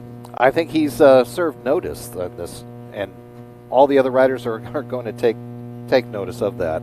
And he is somebody we need to be watching throughout the season. And I got to give Carl Schlack a shout out on that Speed Farm HHI back ride as well. Seeing him fight for a podium position, I know that was a big goal, and a goal that we weren't sure how possible it was going to be late last night as well. So like you said, he's been dealing with some mechanical issues. He overcame that and able to get his head straightened back out, get out there and focus on what he needed to do, and that was put in a solid ride. He's done just that, is looking like he's going to be bringing home a 3rd place finish as we watch Jake McGuire on that Death Metal Racing Harley Davidson Road Glide. No, excuse me, that's your leader. That is the 29 of Foley, yep. And I'm glad that they stuck with the similar color wave of Masters bike from last year, that beautiful blue as well. Really was just a fun machine to watch, and this is the position we watched it in most of last year, as well as he makes his way through the final couple of corners. And it looks like Brendan Foley going to start his Bagger Racing League career with a win in your Barnett Clutches and Cables Super Street Bagger class. What a performance, and another 2:07 on that final lap. He didn't let up at all. Nope. And it is a beautiful bike, although the other riders only can recognize it from the back, obviously. Yep. Yeah, and we'll see whether or not that's going to be a trend that continues throughout the season. We saw some riders get that taste of victory, and they didn't give it up all year long. But I am very impressed with Jake McGuire. Talking to him on and off camera yesterday, he wanted to do well, but you don't want to over-expect. You don't want to walk away disappointed, but you want to strive to try to, oh, look at this, coming down to the wire. Oh. Wow, how about that? The 27 of Sean Hoffman. Did you see the kick that he got? Yes. Coming out of that final corner 16 and 17. man, I cannot believe he hung on to that. He was trying to take the third place spot away from Carl Schlacht. And we're going to try to get we'll get a replay of that in our race replay coming up. So it did look like Jake McGuire across the line in the number 2 spot with the Death Metal Racing Harley. Carl Schlacht hanging on to that final podium position on the Speed Farm HHI backed ride. And man, the silent assassin of Sean Hoffman, the 27 Suburban Motors Harley Davidson Street Glide, sneaking up in those final few laps. I had no idea it was that close, and just about took away that final podium spot. Boy, what an amazing slow workup, and suddenly we got a replay here. Take a look at this Alpine Star rapid replay of a Barnett Clutches and Cables Super Street Bagger class. McGuire really made a statement with that start. It looked like Foley just a little hot off the jump, picked that front wheel up, but it did not take him long to work his way back around the 718 of Jake McGuire. And then the battle was on. A solid start for Sean Hoffman as well. You see him right there in that number 4 spot. Our top 4 were all pretty much wheel to wheel, but these two, Dave, started to have a battle royale, the back and forth. This was the most amazing battle we have seen all day. In fact, for quite a few days. This is an amazing battle, back and forth, and they each had their portion of the track where they knew they were able to pass the other one, and they kept waiting for that position. So even if they got past, they didn't panic. They waited, got back to their portion of the track, and took it over. Yeah, it was an impressive back and forth between the two of them. And meanwhile, Brendan Foley out front, kind of some question marks coming into the season. A brand new start here at Bagger Racing League, but what a statement he has made as he takes the win. And man, just missed out on that swap there for the 27 of Sean Hoffman. He was coming out of turn 15, but absolutely incredible drag race all the way down through the line. Take a look now at your Alpine Stars results from that Barnett Clutches and Cables Super Street Bagger class. It is Brendan Foley on the Performance Machine Harley grabbing the win. Jake McGuire with Death Metal Racing coming across the line in the number 2 spot. The Speed Farm HHI back number 8 of Carl Schlacht is going to take over that 3rd place position, just, and I mean just, in front of the Suburban Motors Harley Davidson ride of Sean Hoffman. Mike Corey going to cross the line in that number 5 position with that Figurati Designs Harley. Joe Sanderson 6th. Jason Owens going to round out our field in the 7th place spot. Oh, Gilbert trying to slide there in the 10th place spot. I know he's not in this one, but an absolutely incredible performance. And before we get to the podium interviews, let's catch up with where we were able to talk with our winner, Brendan Foley, and a little bit about his expectations coming into this season. Here we are with one of the new faces at BRL. This is Brendan Foley, going to be joining our Super Street class, actually running the bike that Jake Masters took to victory last year. Brendan, we know the machine's up for the challenge. Are you ready for BRL? Yeah, man, I actually got first practice in earlier. We had a couple of bike difficulties, second round out. Super stoked to get back on the bike. The bike feels great. Joe and his team have this thing dialed in, so I'm super stoked to get back out second practice and kind of turn it up a notch, Absolutely, man. Now talk a little bit about how you got involved with this BRL, kind of taking over not only the country but the world by storm, and how you found yourself on this machine with such an incredible team behind you. Man, I met Joe and Rob who runs BRL. I met them a couple years back in Ohio. Me and Jake flew out there. We did the AMA Pit Bike National, so we met them. They were talking about all the BRL stuff, and then Jake actually hopped on board, I think 2 seasons ago or something like that, and he's kind of paved the path, for that, and then he moved up a class, handed me his bike, and then, here we are, first season. Now, what do we think? Are we up for the challenge? We saw this thing go undefeated last year. How do we feel about your chances in the Super Street class? Honestly, I'm just out here to have a good time. I haven't got to see many people ride. I come from dirt, so it's my first time on the pavement, so I'm just going to go out there, have some fun, and just kind of see what we can do. It's the first round. So as a fellow off-roader myself, what's the biggest challenges you notice jumping over to a street machine like this? Trusting the tires, just really leaning over, letting it eat, and trusting the tires. It's a weird feeling. Hey, well, we think we've got it dialed in, man. We've got opening weekend, I should say, rounds 1 and 2. Are we looking for a win right off the bat, or are we just going to kind of see what happens? I mean, I wouldn't mind. It'd be cool. It'd definitely be cool to win. I know I got I got Jake and Cody, and they shred. So I definitely got to bring something to the table. Hey, I love to hear it, man. Well, Brendan, we're glad to have you, and we look forward to seeing you here at BRL. Right on. I appreciate you guys. All right, be on the lookout for the number 29. All right, I told you guys to be on the lookout for him, and he is able to kick off his BRL career with a win. let's get ready to send things down to Rocket Rob Bidas, standing by with our podium finishers from the Barnett Clutches and Cables Super Street Bagger class.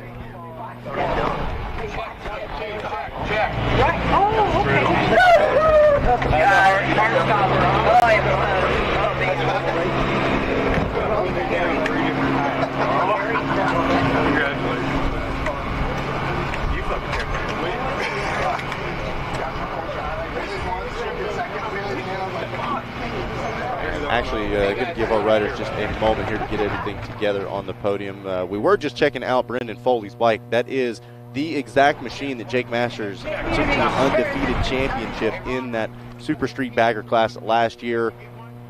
The Memphis Shades BRL Bubble, that windscreen, actually a design custom here for the BRL. It's available at all drag specialties dealers now, Dave, but really cool that the BRL inspiring some new technology, whether it's Larry Mill and the DP Brakes guys or Memphis Shades, and coming out with that BRL Bubble.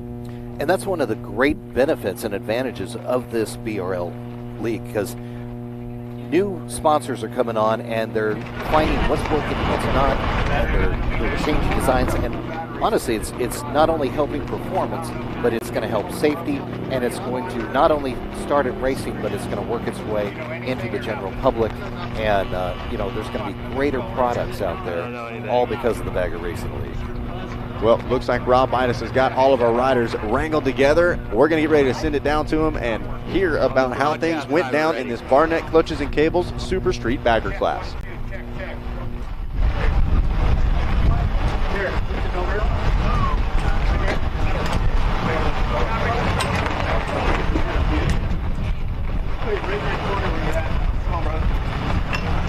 Hey, you're going to have to give me a point because I got nothing in here either. Okay.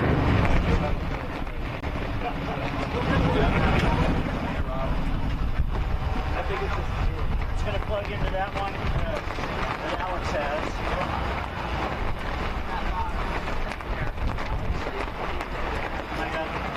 Check. Power cords right here. For the capital box.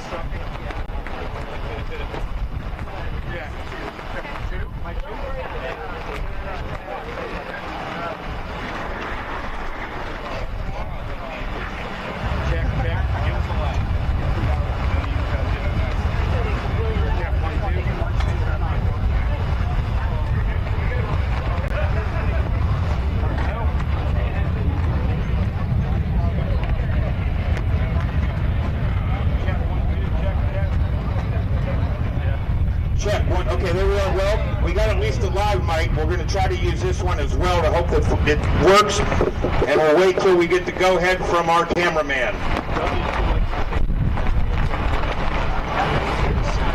All right, we're ready on the broadcast side. We're good. Ready? Well, here we are live down at the podium. This is the Barnett Super Street class, and we know that the folks that are at home may have a little bit of technical difficulty with us right now. We apologize for that, but for right now, we want to recognize the top three in the Barnett Super Street class. How about a nice round of applause for the podium here? Finishing in the number 3 spot, Carl Slack, all the way from Ohio, part of the BRL Media Social program, and now you're up on the podium. Congratulations on a great ride, and tell us a little bit about your afternoon. Yeah, we had some issues yesterday with the motor, and ended up getting some parts in and finishing up like 7 minutes before practice finished.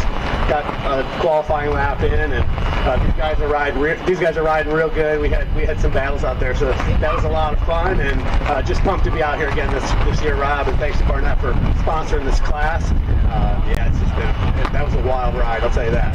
Well, I know that you can't get here by yourself. Who you want to give a shout out to? Definitely the whole crew at HHI Hog Halters Inc., Mark, everybody there got my bike tiled, and Speed Farm, Alloy Art, Bridgestone Fueling, Vitubo, Motozilli, DP Brakes, Blood Lubricants, 77 Cycles, Ratty Fab Fueling, Luke over there, everybody, FDR Foundation, Josh, and Philip, Doty, they've been working on my bike endlessly. My dad, man, he's been putting in the max effort, so we'll try to do it again tomorrow. Congratulations, Figurati handing out the awards here. 3rd place, Carl Slack made the trip out here all the way from Ohio. Another time, nice round of applause. Move down here to Jake McGuire doing some double duty today. Air-cooled twins, last year's champion. Now you find yourself back on a bagger, and it seems like you are really starting to find your way with that big machine. Yeah, it's first weekend on it, so it's definitely a little bit of a learning curve. I put it in the dirt a couple times yesterday trying to get a feel for the thing. But I'm loving the bike. It's a blast. I actually enjoy this thing a little more than the soft tail.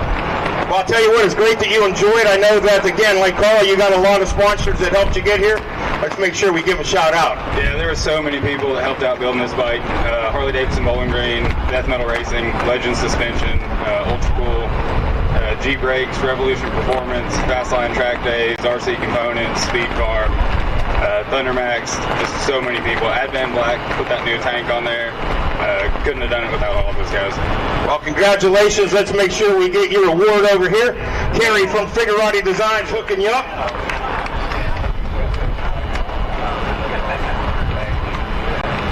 Now let's move to the middle position on the Suburban Harley Davidson.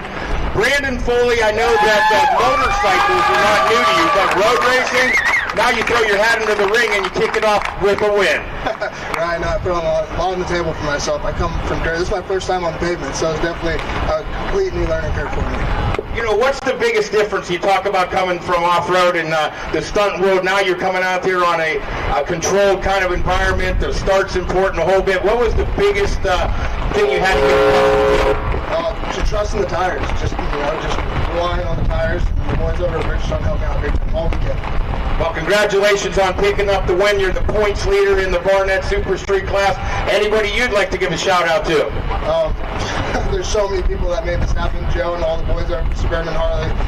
Alex over at Slide Fox, Legend Suspension, Performance Machine, Fueling. There's so many people involved, and appreciate you, Rob, for making this happen. Well, thank you very much, folks. I'd like to hand out the award to the winner here.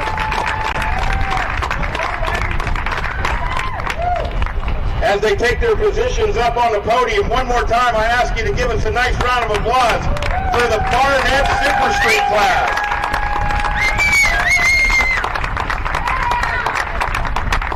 I need all ATU and lightweight super bikes. This is your first and second call. Gang, we need you down on the line for race number 3. ATU and lightweight super bike. Guys, I need you down on the line. This is your second call. Let's keep today going smoothly as we get ready. All right, well, once again, congratulations to our Barnett Clutches and Cables Super Street Bagger podium. Jake McGuire grabbing second, and then Carl Schlack fighting hard for that third place spot. Of course, our new boy, Brendan Foley, grabbing the win. Well, we are going to get another quick word from our sponsors before we drop the flag on our Zippers Performance Products Americans Twins Unlimited class coming up next. We want to thank you all for tuning in to the opening weekend of the 2025 Drag Specialties Battle of the Baggers presented by Memphis Shades. And once again, a huge thank you to Newcastle Harley Davidson for bringing you this live broadcast on RacerTV.com. We'll be right back.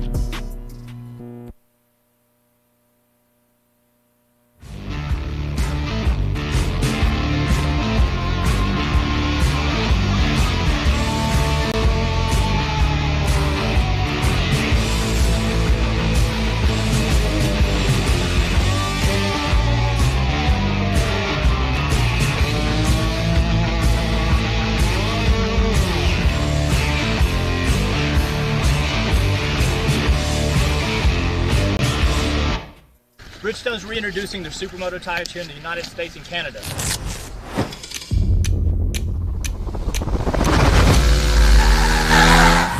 That's the BMO1 front and the RO2 rear.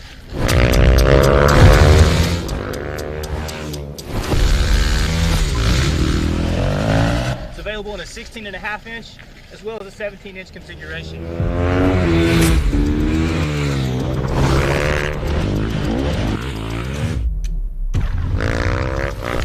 Racing Battle Axe is a non-DOT tire, and we definitely recommend tire warmer.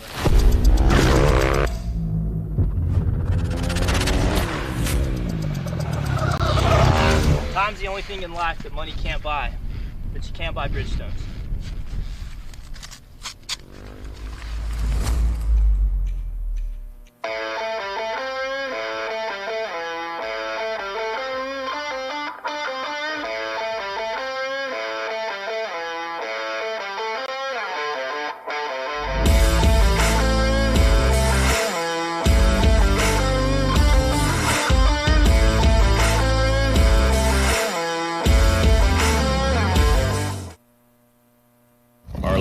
racers win with Burn Stainless.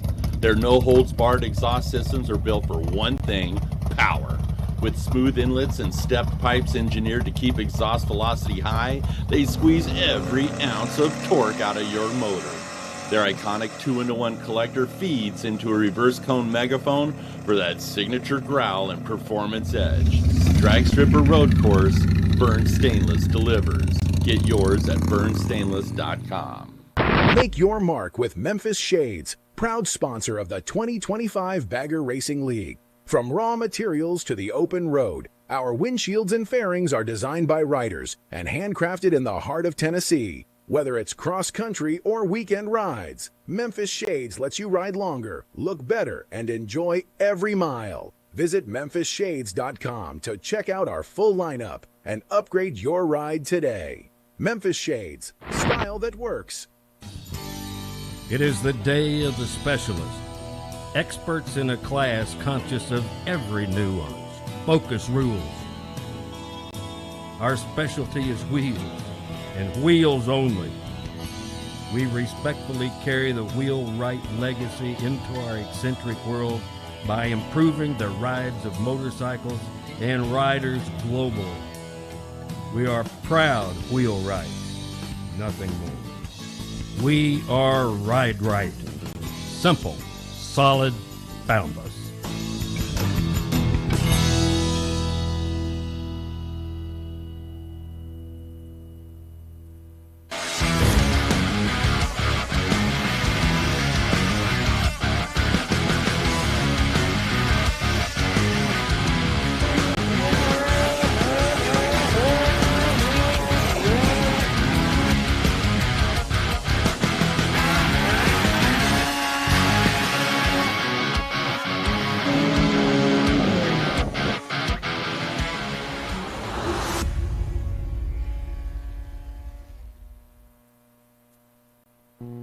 Hello everyone and welcome back to RacerTV.com for the kickoff of the 5th season of the Bagger Racing League, the 2025 Drag Specialties Battle of the Baggers presented by Memphis Shades. Next up on the grid is our Zippers Performance product American Twins Unlimited class, and that is featuring our rider representative, my former co-host, Tony Tucker, who we were able to catch up with earlier this weekend.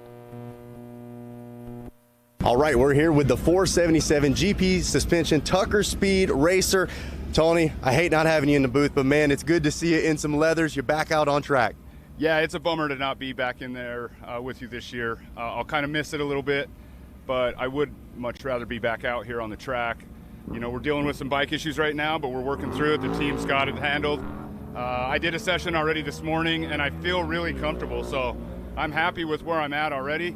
My lap times need to improve, but I'm hoping that, you know, a few more sessions, I'll shave a few seconds and be in the mix tomorrow. Hey, absolutely. Now, talking last year in the booth a little bit about coming back from injury, how has that recovery been? Clearly, you're looking good, you're feeling good back on the bike, but talk about the tail end of that recovery for you. Yeah, so the injury, I'm not 100%. I mean, I'll be straight up honest. My knee's still bothering me a little bit, especially in this kind of like rear set where my legs are up underneath me. So I'm adjusting to that also, you know, kind of also, you know, getting used to being back on the bike, but also adjusting on how to use my leg because it works differently now. So there's some adjustment there. It's not to the point where I can't ride, it's just different. So I'm still adjusting, still working through the injury. It's a little sore, I got it taped up, I'll ice it tonight, and we'll get through the weekend. Hey, absolutely. You do whatever it takes. Now, talk about being a part of this GP Suspension Tucker Speed team, how the Tucker Speed Shop got involved, and what you guys are looking for out of this season. Yeah, we really stepped up our game this year. I wanted to come out here and, you know, really show what my shop wants to, you know, the professionalism, and I want to look like a factory team, right? So we really stepped it up. We built a second bike. I have my good friend Jason is riding the second bike in the Super Street class. So we're running 2 bikes this year. We got some new sponsorship this year that really stepped up and helped us out, you know, in GP suspension and Pirelli tires, and like always, Law Tigers has always helped me out. Behringer brakes, I mean, you know, Philippe's down here working on my brakes right now. So, I mean, some great companies supporting me, and I have a great team and crew obviously, as you can see, the hustle behind you guys, that these guys are getting the bike styled and getting them fixed up and ready to go. I'm super proud of my team, super happy and excited to have all the sponsors on board with us, and I just want to go out there and make them all proud. Hey, absolutely. Now, we got to talk about the 5th season of BRL. Man, this series continues to grow. We get more and more involvement and interest, taking this thing worldwide as well. It seems like BRL, the future's looking bright. It is. I mean, bagger racing has, swept the country and across international lines and across the pond into Europe and Australia now. And I've been involved with BRL and with Rob from the beginning. So it's been really special and fun to watch the evolution of the sport and see it grow to something like that. And I'm super proud to be a part of that and love being here in the pits with all the fellow racers and just kind of being in it. So it's something it's very close to my heart and I'm passionate about, and I love seeing the evolution of it. Well, Tony, we'll miss you in the booth, but I'm excited to see you out on the track. Best of luck this weekend. Right on. Thank you. All right, so how about that? Hearing from Tony Tucker and actually getting back on grid a little quicker than anticipated. So we are off and racing, and it is our rider representative, Tony Tucker, out front leading the way. He's on that Tucker speed-backed ride and is making it look good right now, Dave. It was just like you set him up. That was perfect, right? Perfect, right? So it was, according to script, Tony's right out in front and doing a great but he might get past right here. Man, look at this. Wow. One of the sport bike riders now making the move around. Eric Ray's in that number 2 spot and going to try to set his sights on the 477 of Tucker. And look at how much those baggers can motor past in some of these wide open sections. A little bit more nimble is the sport bike in these corners. Absolutely. The Harleys and the Indians have such a great torque that, man, they just instant acceleration right in some of these straightaways. But then, yeah, those sport bike guys, they're just hanging in there just waiting. And, he's making a pass right now. Man, how about that? Around the outside as well. Not the first time that we've seen that today. Trying to take a look. Looks like boy, they are right on each other. Man, and how about this? Eric Ray's now takes over the number 1 spot, getting around Tony Tucker as well. So we'll have to wait till they come across the timing and scoring loop and give you exactly what these lap times and breakdowns are looking like. So here we go, down the front stretch once again. Incredible how many battles we have had in each and every race. There's not an uncontested race that we've had yet. And that's one of our early race winners as well, Alexander Calloway. So on the different machine, now out front, or fighting for that number 1 spot, I should say. They've flip-flopped back and forth a few times, as now Calloway's back in the number 3 spot. Incredible. We've got some very different bikes here, but at the same time, we've got some very familiar faces. We've actually got 5 people that have already been on track here before, and we've got both Eric Ray's and Alex Calloway, both winners, and in different races, and they are battling it out right now. Yeah, big shout out to the 187 of Eric Ray's, already grabbing a win, and he's out there on that ECA Racing Harley-Davidson Road Glide Special, and man, making it special right now as he has really taken command of this number 1 spot and has stretched things out to where even Alexander can't chase him down. He's on that Toast Performance Mac R3 here in this Zipper Performance product American Twins Unlimited class.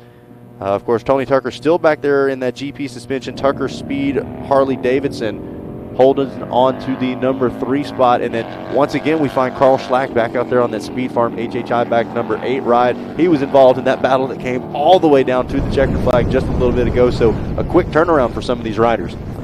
It truly is, and that's where fitness comes into every aspect of this, because you're tossing around a 900-pound machine, and that takes a lot of energy, a lot of strength, and then to go back and get right back on it. And when you're doing it with a different machine, that makes it even more difficult because there's little nuances that you've got to get used to. Yeah, it's so much easier said than done to just jump. Even when you are perfectly comfortable on both machines, being able to completely change little riding style and little habits that you have on each one of those bikes, it's hard to flip one switch off and turn the other on. Got to give a shout out to Brian Shields back there in the 5th place position as well. He's on that Hard Drive American V-Twin product Kawasaki 400. So a lot of variance in the machines that we're seeing out on track, all in this American Twins Unlimited class, brought to you by Zipper's Performance Products. And that plays a part of the entire strategy, obviously. You've got your sport bikes here that are just trying to just keep up as close as they can on those straightaways and then make their move in the curves. And as we take a look at our drag specialties top 5 rundown at the top of your screen, we can feel it here in the AG Video studio. A little bit of wind starting to move things around as well. We talked about it just seemed to roll into town right around lunchtime. We're just past high noon in the Southern California desert, and you can even see a little bit of that sand starting to work its way onto the track as well. So these riders going to have to ride with a little bit of anticipation. I know Tony Tucker talked about that riding with the wind, so maybe a little bit of that expertise going to come into play as right now, Dave, it looks like Alexander Callaway is starting to hunt this lead down from Eric Reyes. He really is, and riding very well. And you're absolutely right. It's all about riding with the wind. And some riders know how to do that, some do not. And so that's going to play a big part right here. And you need to know at all times where is the wind coming from, because you're either leaning into it or leaning away from it. And either one can be disastrous if you miss it. Absolutely. And Eric Reyes, one of our MVPs, if you will, I feel like, already grabbed one win, now looking at a potential to grab a second. He's rather soft-spoken. He's not really looking for opportunities on camera unless he's got a helmet on and he's out front like this. But, man, a really impressive performance here to kick off 2025 is starting to see some more of our superbikes battling it out just on the backside of the top 5. That's right. There's a great battle right here. I guess that's for second right there.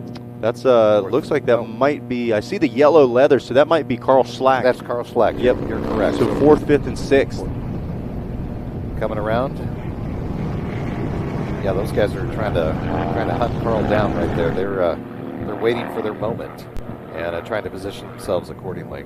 So it looks like that is Carl Schlack still in that 4th place spot, the Speed Farm HHI back ride. And then I believe that's Michael Gauges in the 5th place position. And he's got the pass on the inside. Man, look at that. Michael makes the move. He's on that Honda F3 600, and looks like he's bringing Brian Shields along with him. And wow, Carl Schlack is like a battle magnet. It just seems like he's constantly involved in back and forth.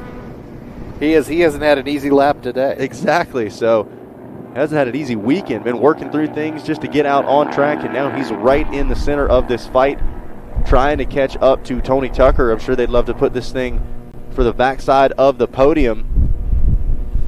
Yeah, make it we may have a 4-way battle at some point if they can catch Tony anywhere. And wow, at least the last lap around, it was Brian Shields who had made the pass for the 4th place spot. Schlack in 5th, and that puts Gauges back to the 6th place position. But we have seen that entire running order flip-flop a couple times per lap, as it looks like this is, I believe that is Callaway making the move, and Reyes didn't put too much of a fight. Might have just known that Callaway had the line right there. Yeah, he certainly did. You can see all of the dust, and the wind is picking up quickly now.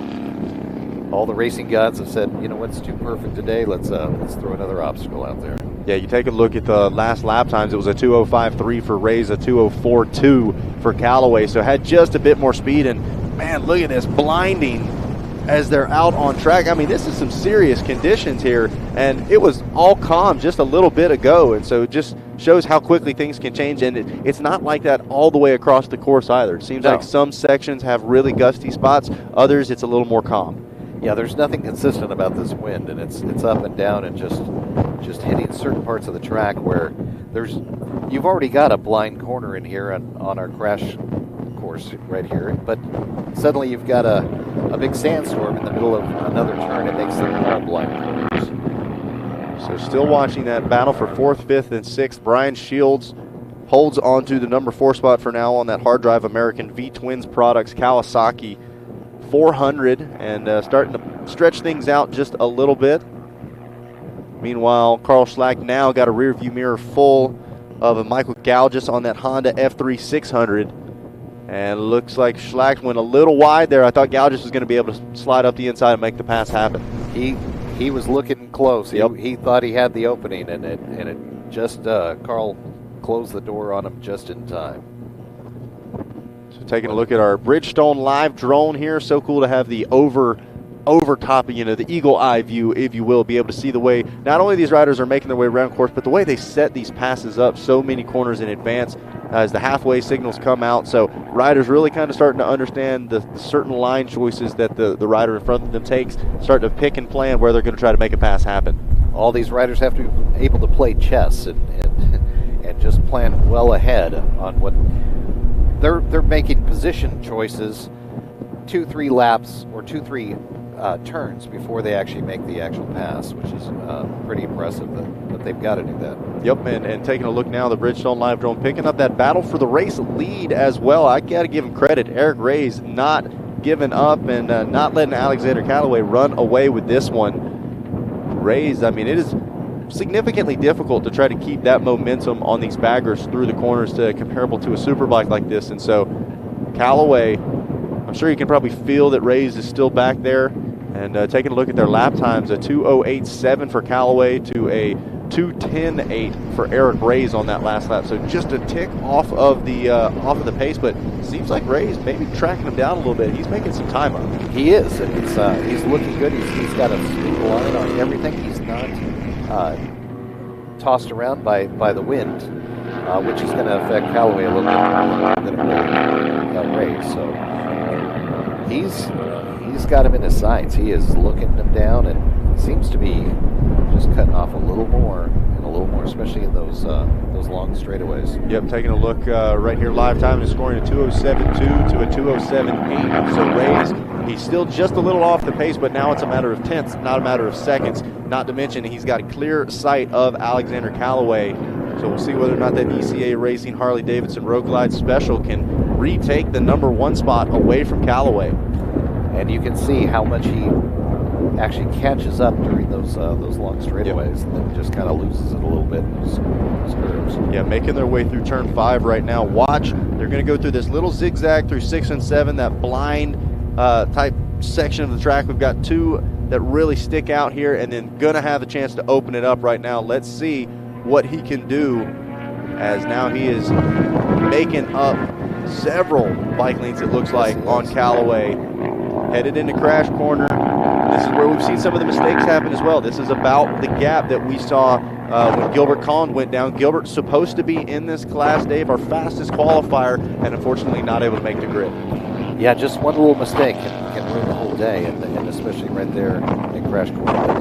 You're absolutely right. That was about the distance that they had, and he may have just tried to bite off a little bit more than he could chew at that time, and lost control. But Eric Ray's not making that same mistake there, so he's not trying to take too much, and he's just trying to position himself and keep Alexander in his sights. Well, and Ray's strikes me as one of those thinkers. You know, he's not going to let the emotions get the best of him. He's going to let the race come to him. And like I said, a little more soft-spoken, calm as far as the racers go out there, but absolute bulldog out on the track right now. And he's not giving up, but he's also not going to be trapped into riding over his head, making a simple little mistake when he's got a podium position in his sights. But if he does want to make something happen, he's just about out of time. He is. We've got the white flag, so one more lap. And he makes it. He did. He must have gotten the cue from us here in the studio, because Eric Ray's has taken over the #1 spot once again. A 2:05 flat almost to a 2:06.3 from Callaway. So Ray's almost a second and a half faster on that last lap.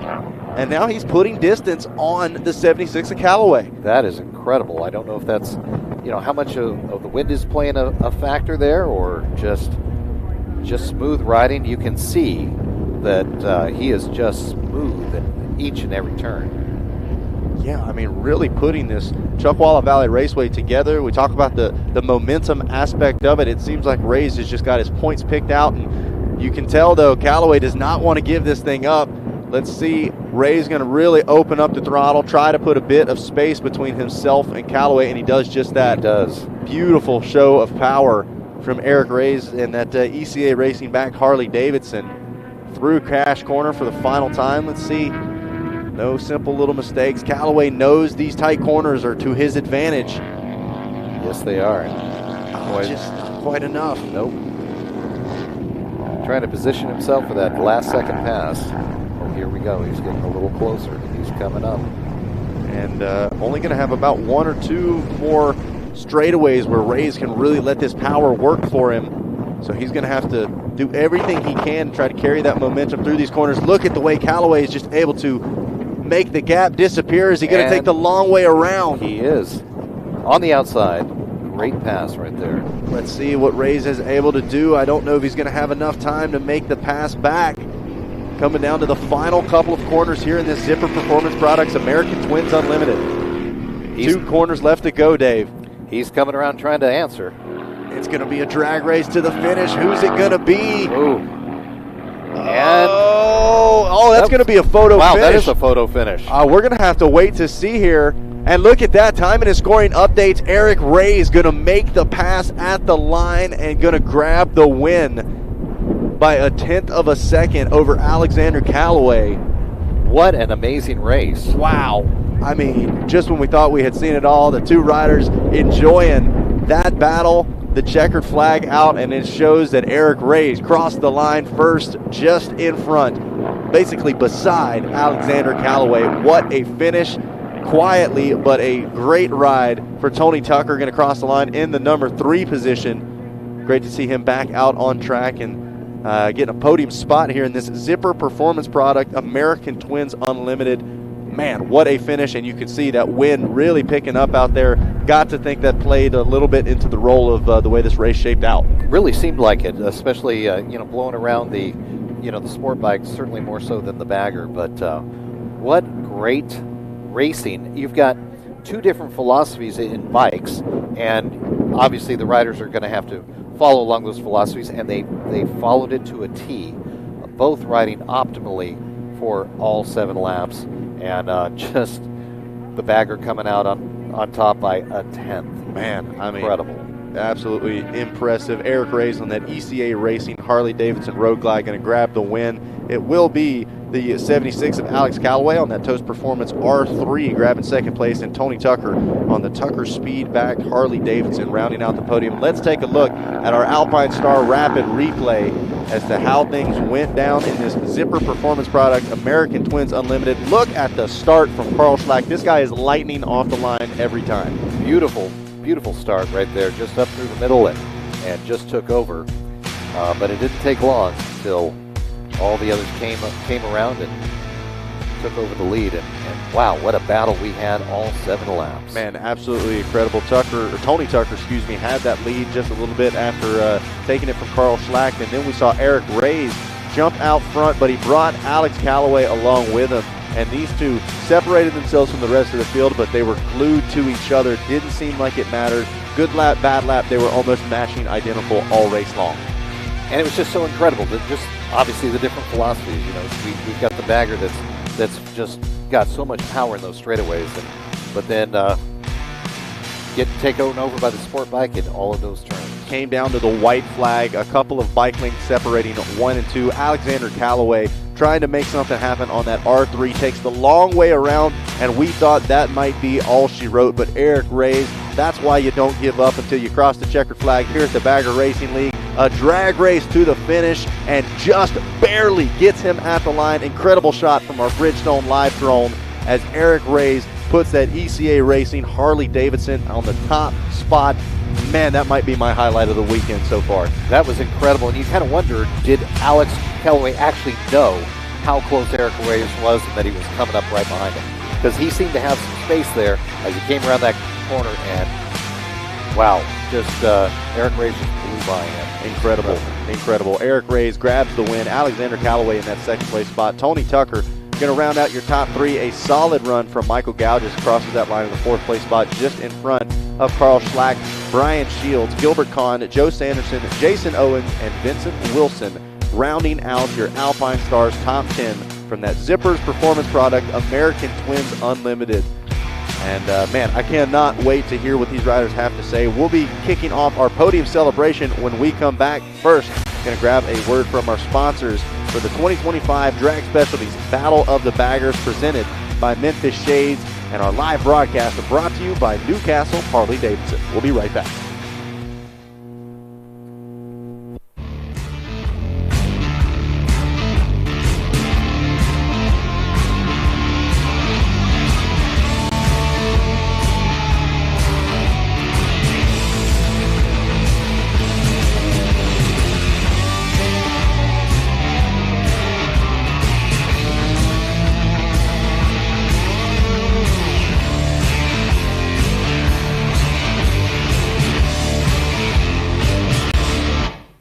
Bridgestone's reintroducing their supermoto tires here in the United States and Canada.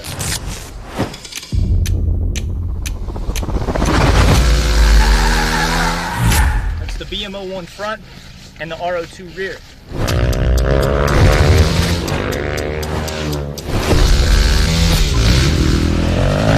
It's available in a 16.5 inch as well as a 17-inch configuration.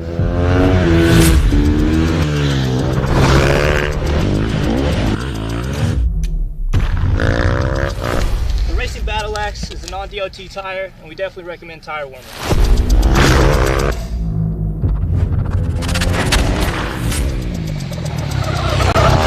Time's the only thing in life that money can't buy, but you can buy Bridgestones.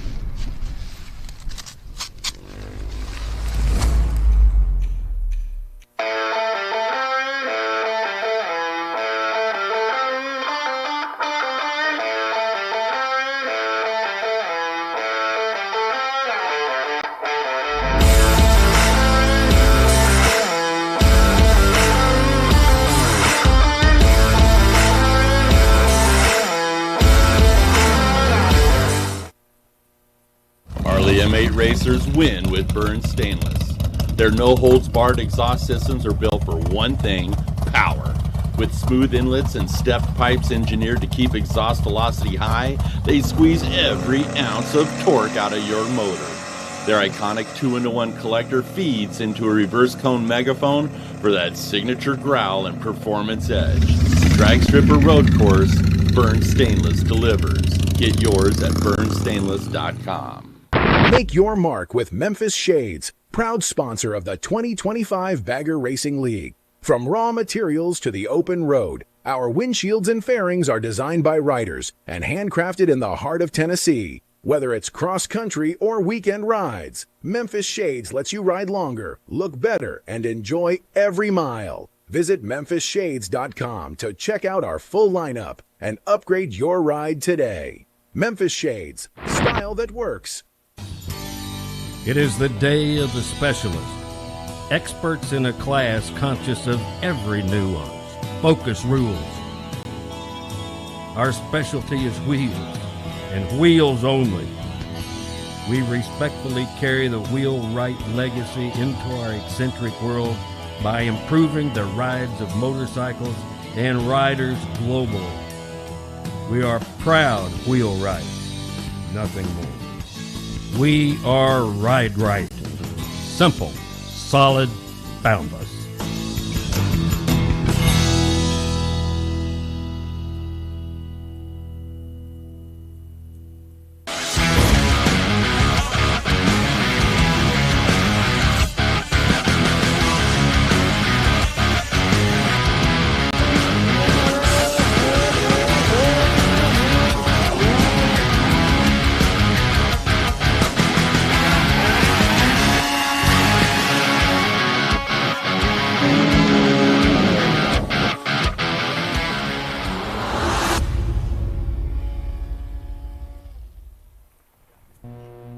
Hello everyone, and welcome back to the 2025 Drag Specialties Battle of the Baggers presented by Memphis Shades. We just wrapped up our Zippers Performance product, American Twins Unlimited class, and it was a photo finish.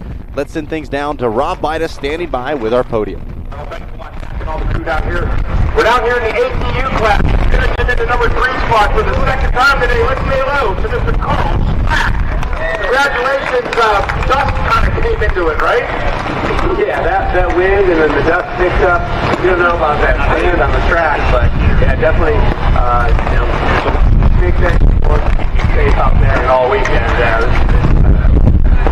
You talk about the dust kicking up out there. Obviously, there's a lot of environment things that come into play here. You got dust, the wind blowing, and keeping that bike on the track. You kept it on the track. You have yourself third in day 1 of the Bagger Racing League doubleheader. How about giving your sponsors a little bit of love? Yeah, first say hi to everyone home. My mom, Meg, little baby River, and everybody back home. Our officers, Mark, he's over there, and everybody, my dad, and everybody else. Congratulations on your third. Paula Fox, our Grand Marshallette, handing out the Figurati Awards here as she hooks you up.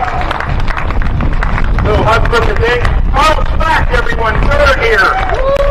Let's slide down podium to Tony Tucker. Now, Tony, I know you like to keep your bikes looking special. I didn't know you'd have to detail it after that race with all the dust that flew up on it. Man, Rob, that was like just survival mode out there. It was crazy. It's like right to the apocalypse or something. So I had nothing for Eric.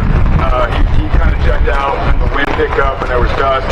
So I kind of just put it in conserve mode and said, hey, let's just get through this race and, keep on two wheels. I got another lineup in here in Pro Stock soon. So just get through it. I'm glad to be on the podium at my first race back. I like being up here on the podium and giving speeches on this side of the mic. So thank you. Thanks for the opportunity and thanks to my sponsor, TP Suspension, Pirelli Tires. We got the bike absolutely glued to this track. Law Tigers, Behringer Brakes, getting me stocked into these corners. So thanks to them and thanks to my crew, my team, my wife, and thanks to the good Lord for all the many blessings He's given me. So yeah, thank you. Congratulations, second place. We've got one more to go today.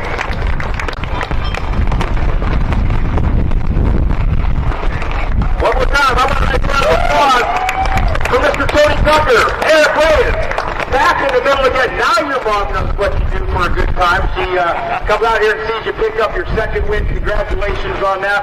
Have to feel pretty good to start the 2025 campaign off with a solid ride. Feels pretty good. Someone was telling me earlier that like you for your mom more often. You all do. So yeah, it was crazy out there. You couldn't see anything as soon as the wind started picking up. The sand came up, and I've never actually been on track with the sand like that. I just had to roll off and kind of just pick it up basically. Then I saw Alex come by me. Sorry, Alex, the veteran. I hit him on a big straight back. I wasn't expecting that, and it almost took both of us out. So all the games, I got around, and he's a big veteran here on this track. It was pretty cool to help him out. I want to thank my sponsors. I keep forgetting. My wife. She's always out here, and I never thank her. So thank you.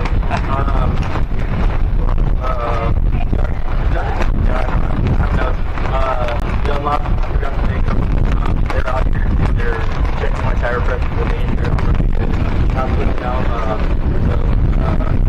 They'll be down this weekend. Hopefully. I also want to say that I don't have anything up here, so Tony Tucker could take me on. They were joking about it, like, hey, we'll talk to you when they come to you, so I need some sponsors. I have nothing here, so if anyone's looking. Now you're working out there looking for help. All of us got a number one place award for you. The crew from Figurati helping us out again as always. Ladies and gentlemen, I'd like a nice round of applause for the top three gentlemen. Take your steps up on the podium. How about a Chuckwalla? Let's say hello to the top three in ATU. Woo!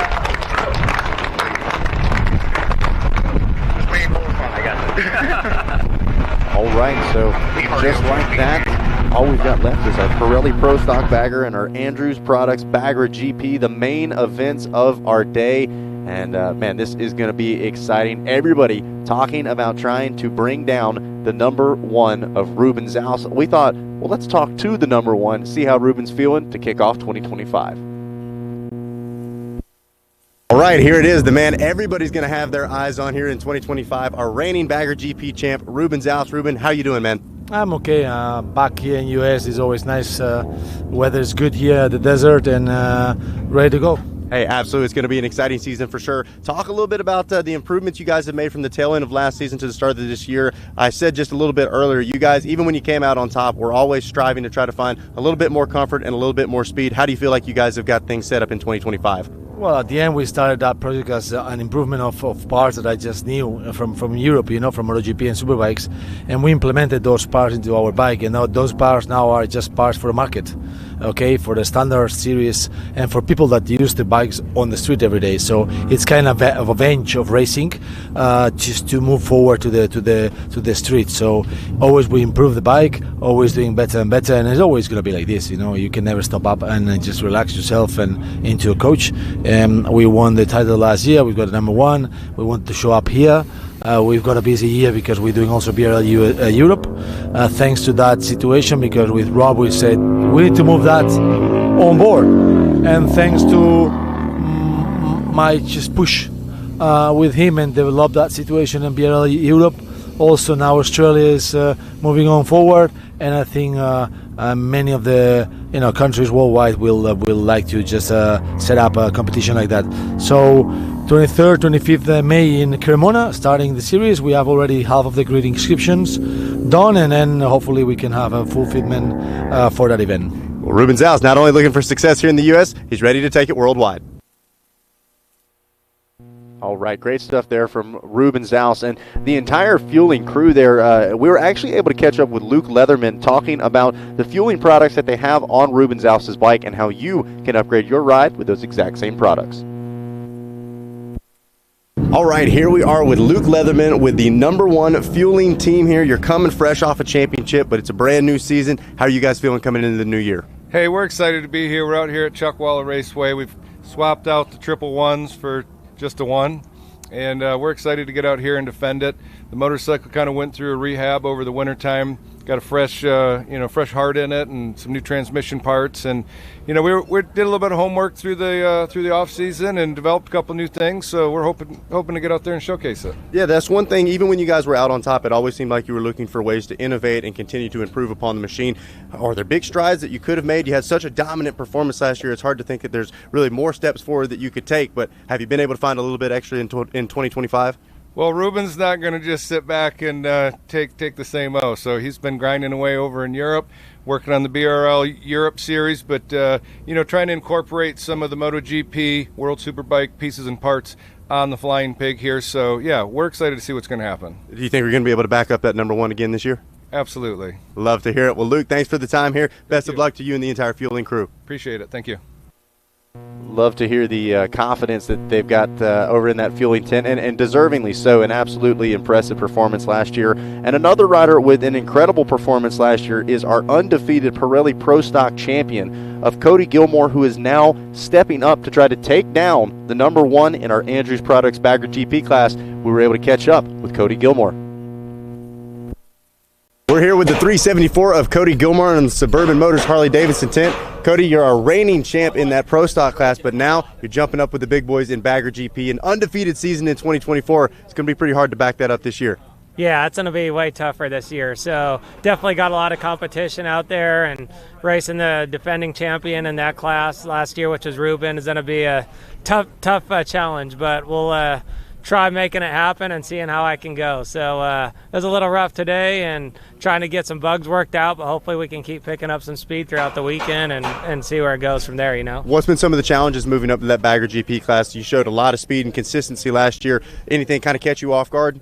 Well, not so much about the class. It's just I'm on a same bike, but a different setup. So I've got a new motor, and we had a bunch of little issues with the computer system, at the throttle and that type of thing all morning. And then definitely we have a new swing arm, shocks, that set up, which have thrown the front end off a little bit. So that gave me some troubles, and we've been trying to get that sorted out, but I went back out. I only went out about 3 times and got about 8 laps in. So, and then I ended up washing the front end and crashing. So I got a lot of work to do tomorrow morning and throughout the day, and I'm probably going to be still getting used to the track in the morning, and going to have to step up and make it happen and get the crashing out of my head and go from there, So last year I didn't lay it down once. I was the fastest in all my sessions and won every race. So we're already starting off a little bit tougher, but hey, if I don't meet some challenges, then how am I going to get better too? So we'll make the best out of it and get better tomorrow, and hopefully by Sunday time rolls around, I'm up there battling with them. Well, Cody, hopefully you got all the rough stuff out of the way. We're excited to see you in your Bagger GP debut. Yeah, thank you. All right, that's Cody Gilmore on the 374. Always up for the challenge and always got the smile there, Cody Gilmore. And excited to see what he is able to do in that Andrews Products Bagger GP class. We're still getting our grid set and about to get our riders out on their warm-up lap. One of the unique things about having a rider representative like Tony Tucker is he's able to really break down the difference between some of these machines. And to kick off the 2025 season, we thought it would be great to kind of help educate us here in the booth, as well as all of you at home on Racer TV, the difference between a Barnett Clutches and Cables Super Street bagger, a Pirelli Pro Stock bagger, and an Andrews Products Bagger GP bike with one of the riders that's going to be out there on them. We've already seen him today. Tony Tucker going to break it down for us. Hey everybody, Tony Tucker here with the BRL for Racer TV. I am here representing the BRL, and I want to explain some of the motorcycles and the classes that we have here in the BRL.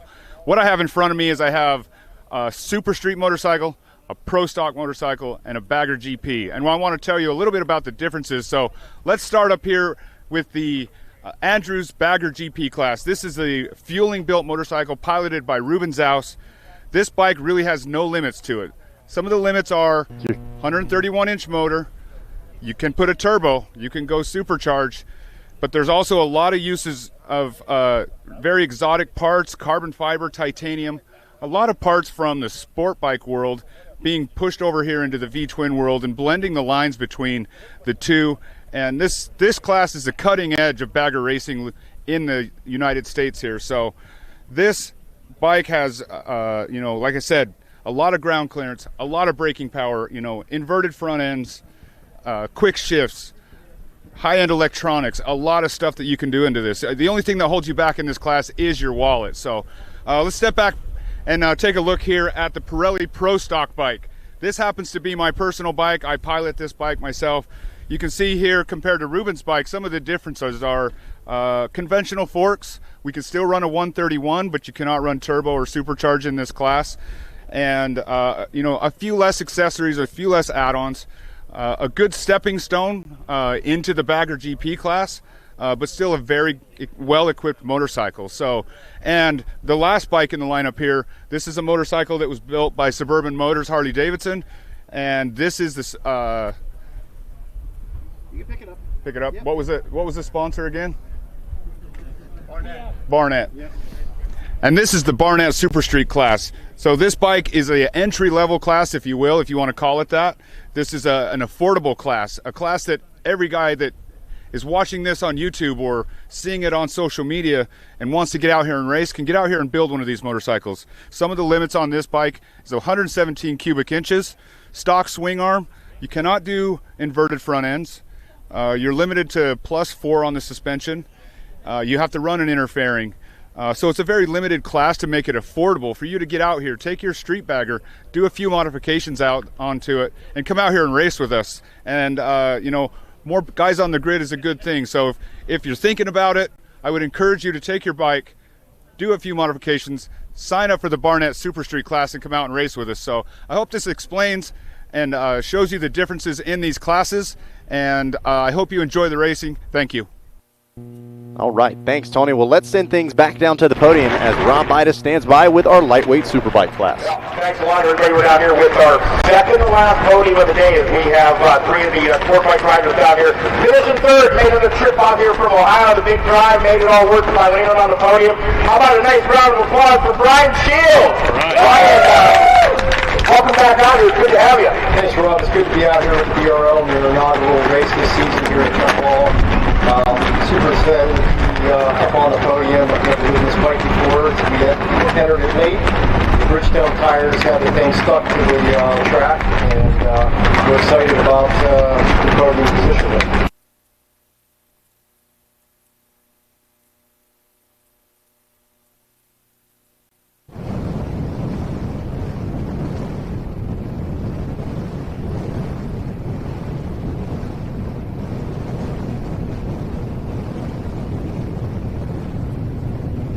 All right, so we are going to get ready to drop the green flag on our final race of the day, that Pirelli Pro Stock Bagger and Andrews Products Bagger GP class. But first, we're going to get another quick word from our sponsors, and we'll be back to the 2025 Drag Specialties Battle of the Baggers presented by Memphis Shades.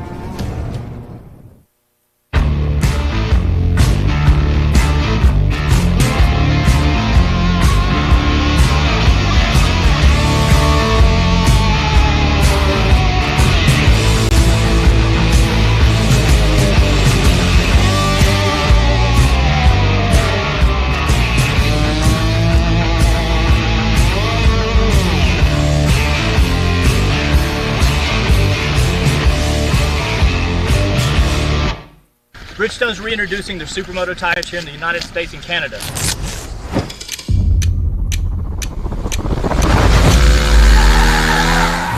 That's the BMO1 front and the RO2 rear.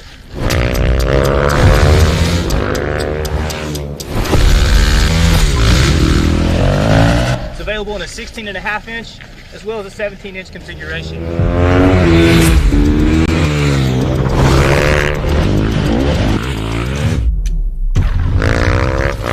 The Racing Battle Axe is a non-DOT tire, and we definitely recommend tire warmer.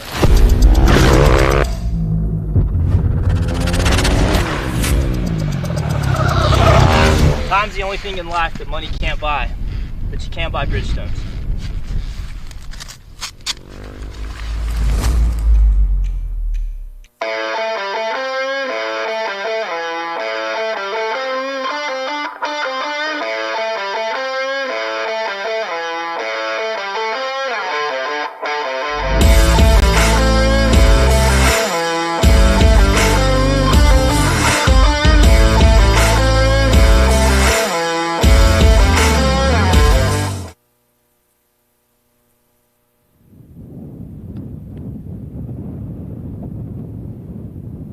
All right, hello everybody, and welcome back to the 2025 Drag Specialties Battle of the Baggers presented by Memphis Shades. And a huge thank you to Newcastle Harley-Davidson bringing you this live broadcast on RacerTV.com. Another one of our former undefeated champions from 2024, Jake Masters, is also moving up and going to make his debut in our Pirelli Pro Stock Bagger class coming up next. We were able to chat with the always happy Jake Masters about coming into 2025.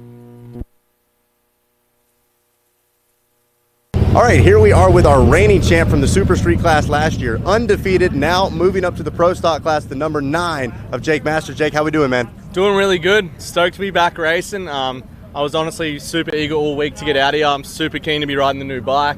So I'm very, very looking forward to the season and looking forward to this weekend too. Yeah, we saw a dominant performance from you in 2024. You're jumping up a class now in 25. A little bit steeper competition, some new learning curves as well. How has that adjustment been moving up to the new class? I went out just before, I was like, what am I doing? But it was good, the more lean angle, the more power. It's going to work out a lot better. I already felt I've done 2 practices and I've changed so much in that time. So by the end of today, I should be ready to compete with these guys up front. Now, Jake, you've always been a guy all smiles all the time. The 5th season of BRL is here, man. What is it like? 2025, you become a pretty big part about this. I know a lot of the fans, you're one of the faces that they come to see. What do you think about BRL here in 2025? BRL is crazy. It's getting bigger. We got some awesome rounds. We just got announced that we're going to Vegas for the last round, so some very exciting stuff for BRL, and BRL is coming to Australia and Europe. So yeah, it's going to be a big year, especially the next few years. It's going to keep expanding. Yeah, I was going to touch on that. So BRL going down under. Talk a little bit about what it's going to be like to have them down there, and I'm sure maybe a little more familiar with those tracks down there. Yeah, so I've actually never done a road race track in Australia. Okay, so cool. My first ever race was here in Pittsburgh. But yeah, I'm super excited. The tracks in Australia are honestly really good. There's a lot of MotoGP tracks there too. So that's going to expand. We're going to do some track days this year, and then next year we're going to go into racing. Well, now talking on tracks, we're here at Chuckwalla Valley Raceway to kick off the season. This is one of the more unique tracks. It's got some off-camera turns as well. What do you think about this for the opening round of the series? It's awesome. It's kind of technical in a way because the corners are so blind, but it's fast. I've got to go up against the guys that ride here every weekend, so that's the fun part. I've got to go get right up behind him in the next practice and see what I can do. Well, Jake, we know you're up for the challenge, and we're excited to see what you can do in that Pirelli Pro Stock class. Awesome. Thank you. I'm excited to see how they announce him. All right. Be on the lookout for the number 9, Jake Masters.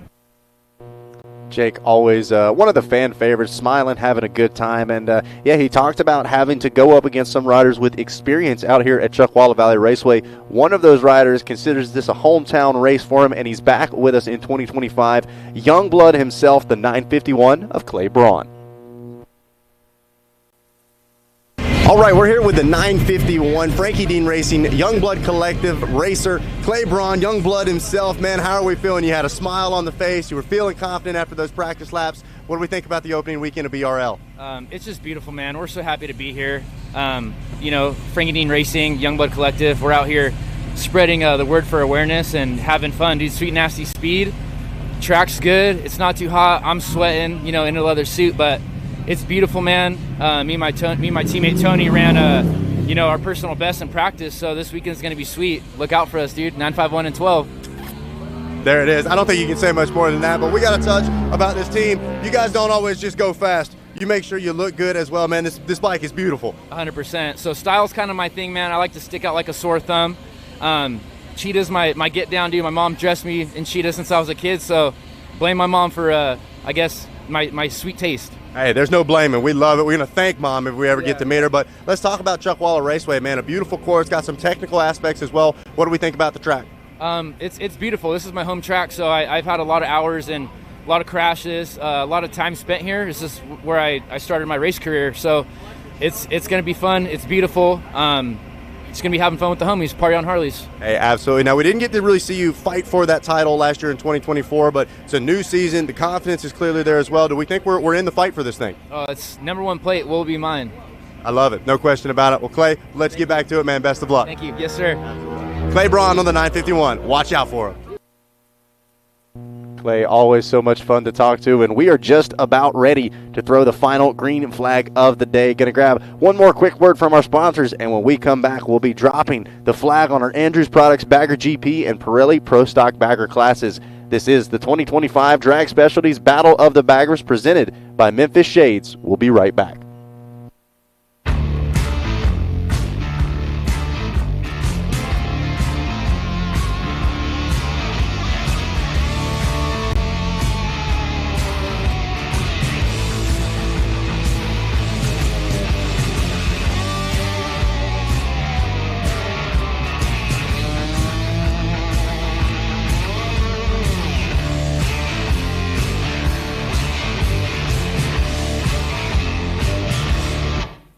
Bridgestone's reintroducing their Supermoto tires here in the United States and Canada.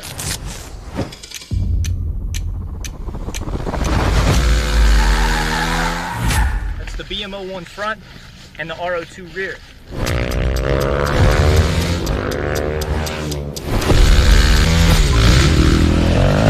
It's available in a 16.5 inch as well as a 17-inch configuration.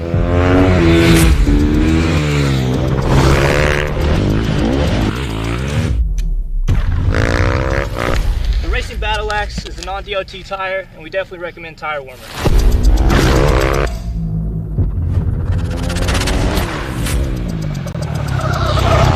Time's the only thing in life that money can't buy, but you can buy Bridgestones.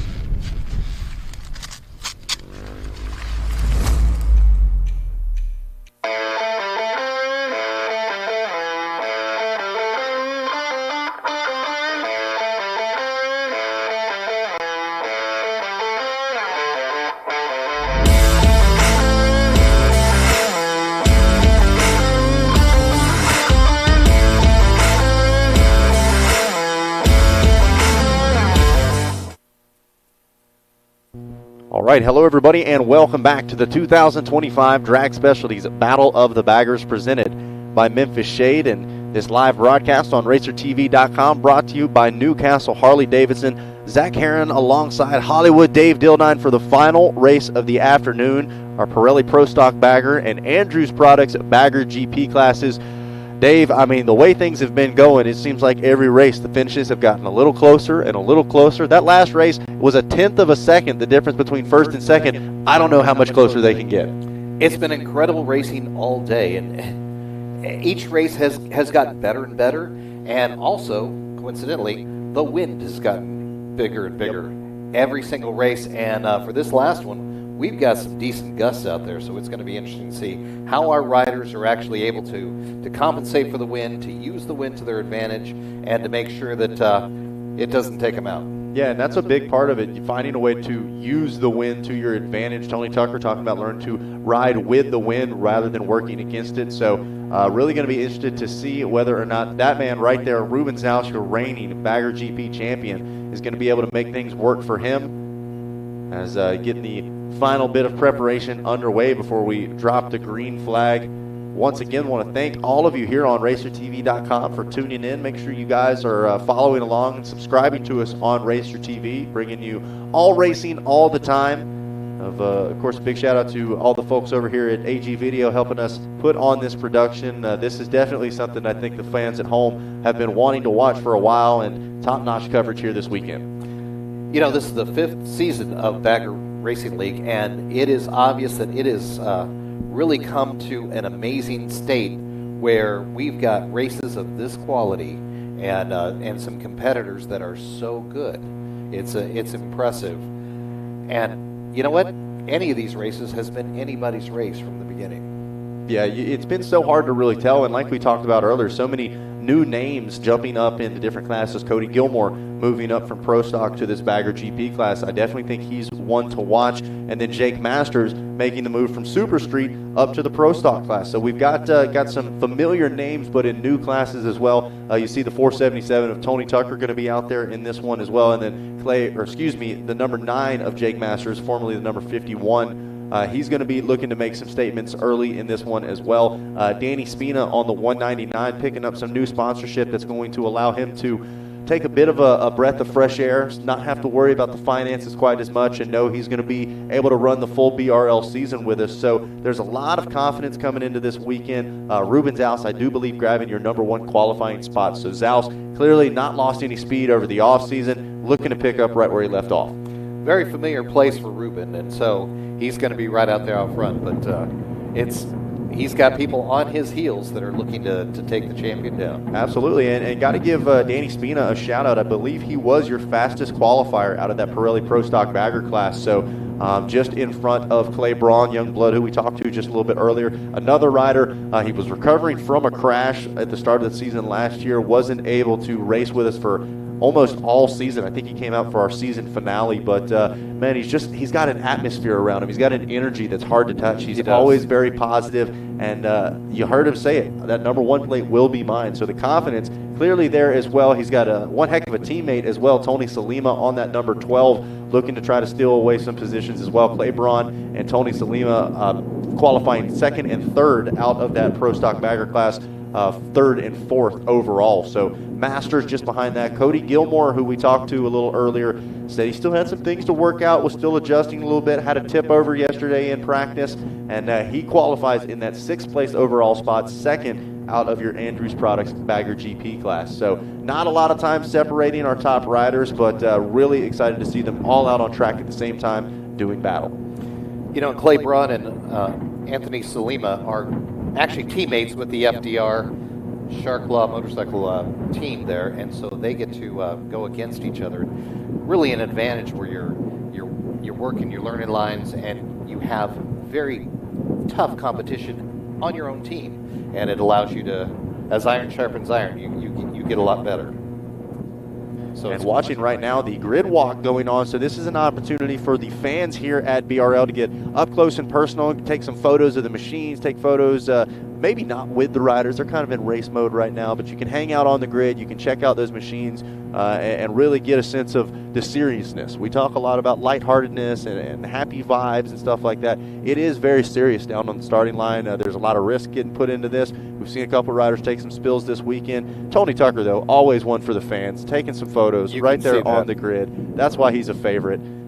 And, yeah, it's really exciting to watch. Another one of those riders that we said we were excited to see what they're able to do out of that Pirelli Pro Stock class is the teammate of Clay Braun, the number 12 of Tony Salima. We were able to catch up with him a little bit earlier.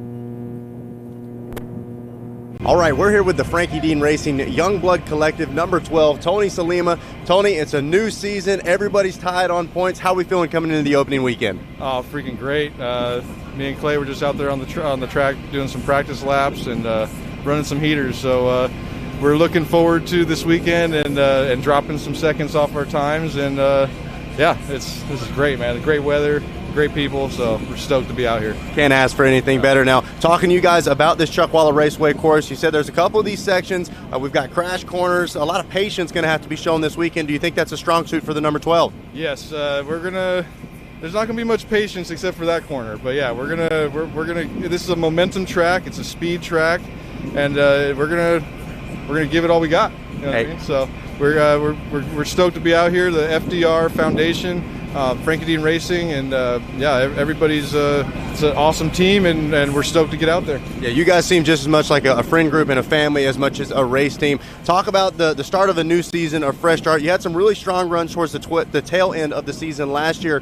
We kind of have this new breath of fresh air. We think we're going to be able to compete for some podiums and wins. Oh yeah, absolutely. We've done some work on the bikes. Josh has been kicking butt on these things, but yeah, Clay and myself, we've been working, and we're gonna get out there and show you guys what's up. So, strong words, lots of confidence from the number 12, Tony Salima. Man, that entire FDR Youngblood Collective crew, just a ton of fun, confident, and they got the style to go along with it. There you see them side by side. Clay Braun and Tony Salima, a ton of fun, and really cool the backing that they have from Frank and the entire Frankie Dean Racing Group, that FDR Foundation, what it stands for, and giving back to riders that have gone down. And we were able to catch up with the man in the center of your screen. He's got the nice hat on, and Mr. Frank, tell us a little bit more about FDR, the FDR Foundation, and what Frankie Dean Racing's all about. All right, we're here with Frank from the Frankie Dean Racing Group to tell us a little bit about the foundation and what it represents. What it represents is we're out here just trying to do some good for some down riders. We help down riders and families dealing with catastrophic motorcycle accidents, and we do that by raising money by donation. And today we're going to be having a raffle. All the vendors out here have given us some raffle prizes, and we're going to be giving away some raffle prizes and some 805 beer too. So come on out and grab yourself an 805. For a good cause. Now, if anybody at home is looking to donate, you guys have a website that they can donate to? Yes, we do. Yes, we do. It's www.fdrfoundation.com. Now, let's talk a little bit about the racing group that you guys have. Obviously, FDR, a huge part of the crew behind us. We talked to Tony Salima a little bit earlier, Clay Braun as well. What's the vibes like coming into the 2025 season? I tell you what, the vibes are incredible. It's incredible. Just the vibe that we have with everybody, and it's overwhelming. You know what I mean? Everybody just gets along so well, and it's just happening so quickly, and it's just going to be an amazing year. I believe it's going to be our year. We're going for that number one plate. I love to hear it. Well, Frank, thank you for the time. Great work that you do. And one more time, let's hear that website. It's www.fdrfoundation.com. There you go, guys. Go and donate. Man, great stuff from that entire FDR group, giving back to riders that have gone down. We all know the dangers and the risks associated with this sport. We don't love to dwell on it, but it is something that we all acknowledge, and it's cool to know that the FDR Foundation is there for riders that have gone down and need a little bit of extra help. So many people come together to make these events happen. This grid walk going on right now, I mean, it takes a village, and I know that sounds a little cliche, but it's as true as it gets. Everybody from Figurati Designs, designing all of our incredible trophies and memorabilia. We've got the Bagger Racing League shop going on. We've got shirts and hats available for sale. Motion Pro back with us. We talked to Rock Speed. They've got those adjustable bar risers, the official bar risers of the Bagger Racing League, all the way to our presenting sponsor, Memphis Shades, with that BRL bubble that has kind of really changed the game and able to give riders a bit more stability. You mix that with the ergonomic positioning that they can get from those Rock Speed bar risers, and it really sets them up for success. So just a ton of people coming together to help set things up for us, and we couldn't do it without each and every one of them. You know, and it's great that as the Bagger Racing League continues, more and more products are going to be developed, and better, safer products are going to be available for bikes all over. Absolutely, and at the bottom of your screen, you can see the 199 of Danny Spino. We talked to him, stepping the program up a little bit, going to be battling with us for the entire 2025 BRL season. He's pretty stoked up about it, and we were able to talk to him. We're here with one of the racers in our Pirelli Pro Stock class, the 199 of Danny Spina. Danny, coming into 2025, you had some big news, got the program stepped up a little bit to where you'll be able to be with us all season. Talk to us about it. Yeah, so I'm super stoked. I joined you guys for one of the rounds in 2024 and ended up actually getting a deal with National City Harley-Davidson based on my results and finish of my race last season, and now they basically stepped up, and they are coming along with me for the entire season, so we can join you guys for all the rounds now. Now talk to us a little bit about what kind of attracted you to BRL. You said you did the one event last year. What brought you out to it, and what's bringing you back for the entire season this year? Yeah, so what I like is, the diversity that's out here, right? The just the astronomically different backgrounds from everybody that comes here, all different riding levels, etc. You have people from, Ruben Zales that's here, that's an absolute monster, and you have guys that are just getting into it, figuring it out, and they're, everybody is essential to the bloodline of this sport. So I like the diversity, and I like the inclusion and everything that and all the opportunities that BRL brings. Well, Danny, it's certainly exciting to have you here at the opening round, and glad to hear we're going to have you for the full season. Awesome. Absolutely. Thank you guys so much. Look forward to it. All right, that's the 199 Danny Spina in the Pirelli Pro Stock class. So Danny's super excited to try to be in the fight for us for the entire season. There you see our reigning champion, Ruben Zales, talking things over with his fueling crew. And speaking of crews, every rider, every team's got their crew. We've got our BRL crew as well, but we've got some great folks here at Chuckwalla Valley Raceway that have come together, welcomed the Bagger Racing League, and are helping make sure that not only do we get to have fun, but we get to do it safely as well. And we were able to catch up with course control for this weekend, Miss Anna, to tell us a little bit more about what she does here for the BRL. It's the first time the Bagger Racing League has visited Chuckwalla Valley Raceway, and we're here with Anna, who is our course control for this weekend. Anna, tell us a little bit about your responsibilities out here at Chuckwalla and what it means to have the BRL visiting. Well, I'm super excited to have you guys here. When I heard you guys were coming out, I was really impressed when I looked up all the marketing that you guys already do, and it's so fun watching these bikes go around the track. My main responsibility is just making sure that all of the guys are safe out there, keeping an eye on them. My team, the Honu Marshals, they have like stealth eyes. They make sure everybody's really solid out there. If there's anything going on, they let me know right away. And then the other responsibility for me is the starter. So, when we're doing the really fun race launches, I'm the one that drops that green flag and gets them out there. Well, that is certainly exciting. Now, not only a course control, but a racer yourself, to what I understand. Tell us a little bit about what you think some of the unique features about Chuckwalla that some of these racers are going to have to deal with out here. Yeah, the thing about Chuckwalla is there's no other racetrack around here like it.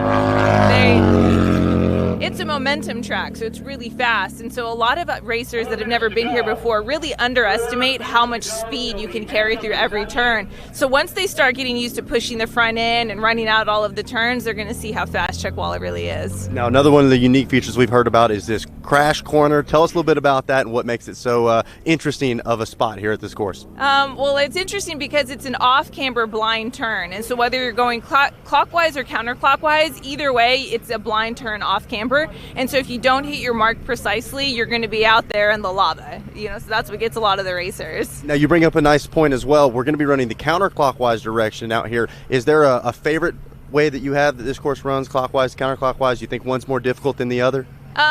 I think when you're first starting out, you tend to favor the one that you've spent more time doing. But honestly, once you get a lay of the land, I think both are really fun. They both have their pluses and their minuses. I like counterclockwise because you carry so much speed off of both of the back straightaway and the front straightaway. So it'll be fun to watch these guys carrying a lot of speed. It certainly will. Well, Anna, thank you for your time, and thank you for letting BRL come out here to Chuckwalla. Yeah, absolutely. Great to have you guys.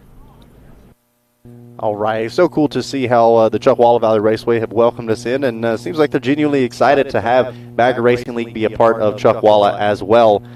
As now we get ready to send things to another representation group for motorcyclists, and really cool to see what they're doing as well. We were able to catch up with Hollywood Dave and talk a little bit about Shark Law.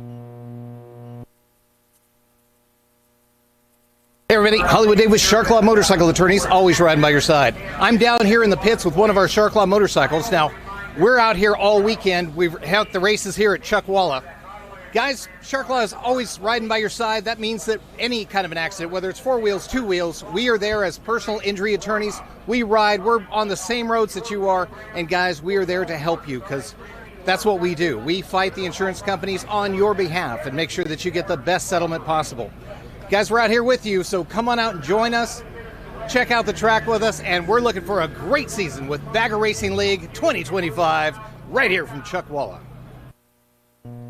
Man, Dave, so cool to talk about that, you guys being a part of that FDR Racing group, Clay Braun, Tony Salima, and just everything that Shark Law is a part of. There's personal injury attorneys, whether it's motorcycle accidents or not. They're there to represent you and make sure you get what you deserve. And we love working with FDR, and they do just a fantastic job of raising money and helping out people that are in really disastrous situations. And of course, we handle the legal side. They will step in and work with the the financial side, right, and do such a great job with that. So it works hand in hand. So a lot of people out there in some very tough situations, and we're just glad we can help. Well, and it's part, it's something we don't love to talk about, that side of motorcycle riding and racing, but it is something that when it does happen, or if it does happen to you, you'd want to know who to go to, who to look for, because you can feel lost very easily in those times. You absolutely can, and it does happen, and it's nobody ever plans it, but it does happen. Yep. And so that's what you got to be ready for, and that's why we're there. Well, we are just about ready to set our riders out on their sight lap, their warm-up lap for the Pirelli Pro Stock Bagger class, as well as our Andrews Products Bagger GP class. Give you guys a little bit of a rundown as far as how qualifying went. So our top qualifier was Ruben Zalfs on the number 1 fueling back Harley Davidson with a 151.1. Danny Spina actually going to finish second fastest out of that Pirelli Pro Stock Bagger class. I think that's a huge statement for Spina. You see Cody Gilmore right there beside. He is second out of your Andrews Products Bagger GP class. Clay Braun and Tony Salima second and third out of your Pirelli Pro Stock Bagger class. So really close on lap times. Tony Tucker, Vincent Wilson, Joe Sanderson, Brian Shields, and Tyler Elliott all line it up there as well. So just about ready to send them out on the warm-up lap, and then just like that, it'll be the final green flag of day one. The 2025 season will officially have kicked off. And it's been an amazing day. And Yep.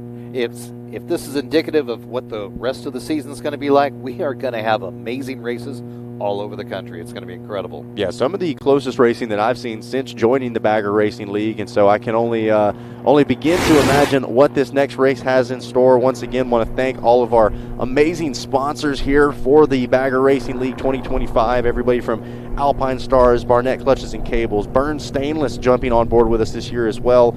You've got Andrews High Performance Cams and Gears, the title sponsor of that Bagger GP class. DP Brakes, it's not always about going fast, it's about stopping fast as well. Larry Mills in the house with us this weekend at Chuckwalla Raceway. Bridgestone Tires, Dunlop Tires, Lifestyle Cycles joining us this year as well. Zippers Performance Products, Rock Speed with those incredible adjustable risers. Really cool to see how much detail goes into the amount of adjusting that they do, making sure their riders are in the best possible racing position. We've got Motion Pro Figurati Designs joining us as well. So many people involved with making this happen, and we're about to see the best of the best when it comes to the Bagger Racing League next. You know, we've got more sponsors joining us each and every week, so that's really exciting to see. People are seeing the momentum and they're getting involved.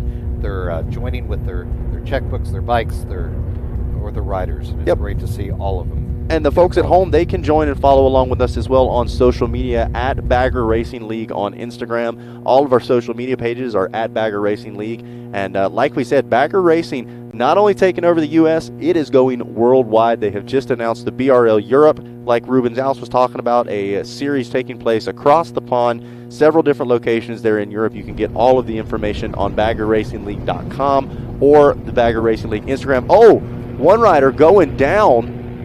Oh, and that might be Tony Salima. That is Tony Salima. No, that is not what the number 12 needed. That is tough for Tony Salima going down on that warm-up lap. And it looks like that might have been a gust of wind. Just caught him off guard. You can see the dust flying in the background, and Tony looks to be feeling that one. Not what we wanted to see for the number 12. There is incredible wind gusts out there. You can see all the dust, all the wind coming up. Man, so I believe we've got a replay of what happened, trying to see whether it was a gust of wind. Just picked up Tony Salima. Just a little bit of pickup on the front end. Watch, he's on the far inside, middle of your screen. Looks like the back end broke loose and kicked back. So Tony Salima going down, and you saw he was already trying to get up before he'd even finished sliding, so actually went for another little tumble right there, but man, it kind of spit him into that asphalt, so hopefully Tony going to be okay. Yeah, you can see right back there in the back where he hit. That was pretty hard right there. What a shame, because Tony's one of the nicest guys in the pits. He's just super nice, heart of gold, but nerves of steel at the same time. And that stinks too, because we talked to Tony just a little bit earlier, and the happiness that he was bringing into it, the confidence as well, and just tough to see that FDR Foundation Youngblood Collective ride down on the ground. The rest of the field lined up on the grid. And like we talked about, the camaraderie between racers as well, nobody wanting to see that, especially on the sight lap. Absolutely no. And, you know, you want to be the best, you want to beat the best, and you never want to see anybody that goes down, especially under those circumstances. So going to take a moment to get Tony Salima taken care of, safely taken off of the track, and then we will get ready to drop the green flag for our final race of the day, Andrews Products Bagger GP in the Pirelli Pro Stock Bagger class. We've got some great racing that's going to happen in this one, and of course, we've got some major challenges with all that wind that's really picked up. Absolutely, yeah. It's late in the day. A lot of these riders been out on track, some multiple times already, so maybe a little bit of exhaustion, and not blazingly hot, but certainly warm. But definitely the thing to talk about right now is the wind, catching some of these riders off guard. And looked like Tony, I think part of that might have also been the sand getting kicked onto the track. It just seemed like his back end broke traction, and we heard, I believe it was one of our early race leaders that was talking about trusting those tires, Foley talking about it, saying, you know, that is the toughest part, and it's stuff like that probably sits in the back of your head and makes it hard for you to trust those tires when a little bit of debris and sand gets blown onto the track. That is the tough part, because yeah, you can trust your tires on asphalt, but boy, that sand, it becomes like ice, you know, so you've got really no chance for them to hold. Well, here we go. We are off and rolling. The green flag waves for our Andrews Products Bagger GP and Pirelli Pro Stock Bagger classes, and it is the number 1 fueling back ride of Ruben Zaus leading the way. Pretty common position for him, way out in front, and but he's being chased down. Yeah, trying to see exactly who the number is back there in the second place spot. Couldn't quite make out the front of the machine, but they might have made a pass on Ruben Zaus. Look at this. I believe this is Cody Gilmore and Tony Tucker battling for the third place spot. No, it is still that. Okay, excuse me. That is Ruben Zaus, 1 and 2, and then we've got kind of 2 rider duos all the way through our top 6. Yeah, they're splitting up into little battles. So that is the 5th and 6th ride that we just watched go out of sight. And that did look to be Cody Gilmore and Tony Tucker. Ruben looks like he's stretching out a little bit here. And this is basically the tail of the tape for Ruben Zaus in 2024. He was lightning off of those starts and then was just able to stretch things out. That might be Jake Masters battling with Danny Spina for that 3rd place position. So Jake Masters jumping up to the Pirelli Pro Stock Bagger class, and that may be for the lead in our Pirelli Pro Stock class. Danny Spina, your fastest qualifier, trying to chase down our undefeated Super Street champ from last year, Jake Masters. Look at him drag racing. Oh, Masters going to hang on to it for now. Boy, that's some close racing right there. And when you're going into a corner at, slowing down from 120 and you're that close to the motorcycle, that's a little nerve-wracking.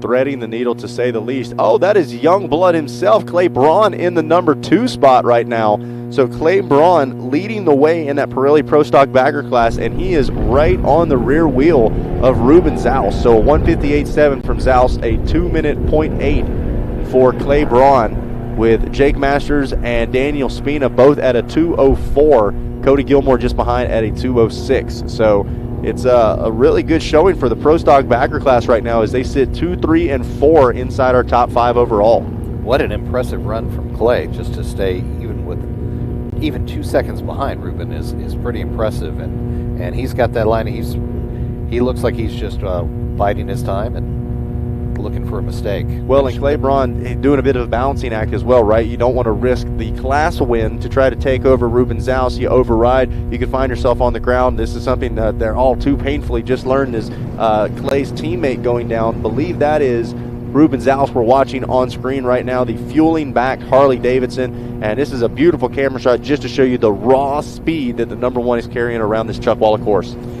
Very impressive, especially with the fact that we've got so many wind gusts that are unpredictable at all times out there, and he is just laying it down. That's impressive.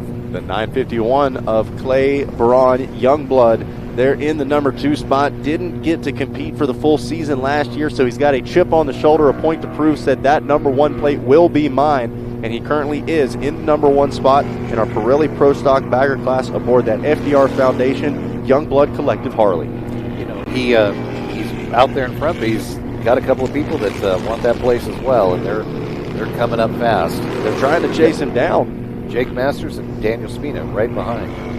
So they're trying to make up some mileage there. Yeah, Jake Masters on that Sly Fox Harley Davidson, now aboard the number 9. And he has a rear view mirror full of Daniel Spina on that National City Harley Davidson Excellence Moto Design backed Harley Road Glide. And I mean, anywhere that Jake Masters goes, Danny Spina takes the other line, shows him a wheel, not losing any ground to Masters at the moment. Really impressive how they're going back and forth, and just all the strategy that's taken place. And the wild card, obviously, once again, is that those gusts of wind that can come out of nowhere. You can have the best laid plans until you get hit, and then suddenly you've got problems when especially if you get hit in these corners. You need to know exactly whether you're in the wind or against the wind. Yeah, and that's such a good point that you bring up. It's just as much about where the wind hits you on the track, what direction you're facing, how leaned over you are at that moment, and those are things completely out of your control. So these riders try to put that out of the back of their head, out the back of their mind. Look at the amount of room just made up. That's incredible. Trying to see whether that was Danny Spina. I mean, 5-6 bike lengths he was able to close up, headed into what looked to be turn 8 just before crash corner. That was impressive. What a great straightaway stretch there to get up close. Wow. So back on screen, your leaders making their way through. It is still the fueling back Harley Davidson of Ruben Zaus out front leading the way. Clay Braun on that FDR Youngblood Collective in the number 2 spot with a little look over the shoulder. And Clay Braun is leading the way in your Pirelli Pro Stock class, with Jake Masters running in the number 2 spot. That's the first time we have seen Jake Masters in the number 2 position pretty much in over a year. And so Masters talking about jumping up, got some steeper competition. Clay Braun showing that he is the one to beat. Meanwhile, Danny Spina, 3's a party, and it is a party at the front of the Pirelli Pro Stock class right now. They are just really going at each other. You can see that they're trying to line each other up for passes in the turns, and just trying to get it done. But they've been playing off. You're playing offense and defense at the same time, right? Well, especially Jake Masters, you know, he's stuck right between these guys and kind of yo-yoing back and forth are these gaps. So it seems like he's making up time on Clay 1 minute, then he's really got to beat defensive to get in front of Danny Spina the next. So, and with this being our main event of the day, this is going to be an 8-lap race, Dave. So you're going to have just a little more time on track, just a little more time to either defend your position or try to move the next spot ahead. And that's where your long-term strategy's got to come in, and you got to really know what you wanting to do, and try to defend your position and move up 1 or 2. And boy, he's right there in the middle, and he's losing a little bit when he goes into turns, but he's making up for it when he goes into straightaways and kind of stretching it out from Daniel Spina. Yeah, Danny Spina right now definitely seems to be able to leave the brakes off just a little bit longer coming into these corners, but Masters able to respond, and they are working their way up to the back of Clay Braun. So this is going to be a fight for the lead in this Pirelli Pro Stock class. Ruben Zaus still out front leading the way in your Andrews Products Bagger GP. Meanwhile, we are locked onto this battle for 3rd place on track, 2nd place in the Pirelli Pro Stock class. Danny Spina trying to make something happen, just not quite close enough. Going to exit with a bit more speed. Oh, it's a drag race coming in that corner. Masters doing a great job of closing the door and hanging on to that number 2 spot in Pro Stock. I thought he had him there for a second, but just couldn't make it happen. And you can see the hand signals there along the wall, all of them telling it's a back and forth, a yo-yo. Sometimes you stretch it out, sometimes you close it back in. Looked like one of our riders, possibly Cody Gilmore, having to go off into the pits. So definitely not the start to the season that Gilmore was hoping for. No, he was working on trying to get a little more comfortable on that machine in the Bagger GP class. Boy, you can look at that wide shot there. You can see just how much distance you can actually get, and then suddenly they get closed up. So it's very impressive how these guys are riding. And what a great track and a great day to be out riding. Yeah, it is a beautiful day. I know we've got some wind gusts, but man, all in all, I can't think of anywhere else I or these riders would rather be than right here at Chuckwalla Valley Raceway. You've got a dust devil that's taking over the track right there. Well, these guys not worried about it at all. They are laser focused on the rider in front of them. Jake Masters trying to chase down Clay Braun, but look at that. Danny Spina once again so strong in those high-speed corners, late braking and able to close that gap right back up, but he seems to hit a wall at right about the 3 bike length mark. He can't get much closer than that. Masters stretches it right back out. Yes, he does. And it's been consistent. And that's got to be so frustrating. That's where not only your physical fitness takes place, but your mental fitness. You've got because you keep getting close that exact distance, and then you lose them, and it plays on your mind. So you've got to really be mentally tough right here, knowing that at some point you're going to get it. And you can see those Harleys dancing underneath them, losing just a little bit of traction from time to time as Ruben Zaus makes his way through, still out front leading the way. Textbook riding from our defending champ. This just goes to show why he's not only become a champion here at BRL, but a spokesperson of and an advocate of the growing of the bagger racing.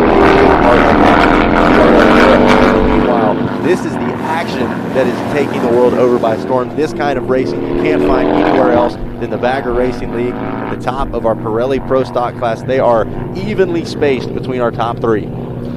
Amazing battle right here. And this whole day has been filled with amazing battles. But this one right here on our end of the day, what a great race. All these guys have been on the track before, and they're letting it all out. So, there's a little look behind. Yep, Braun knows they're there.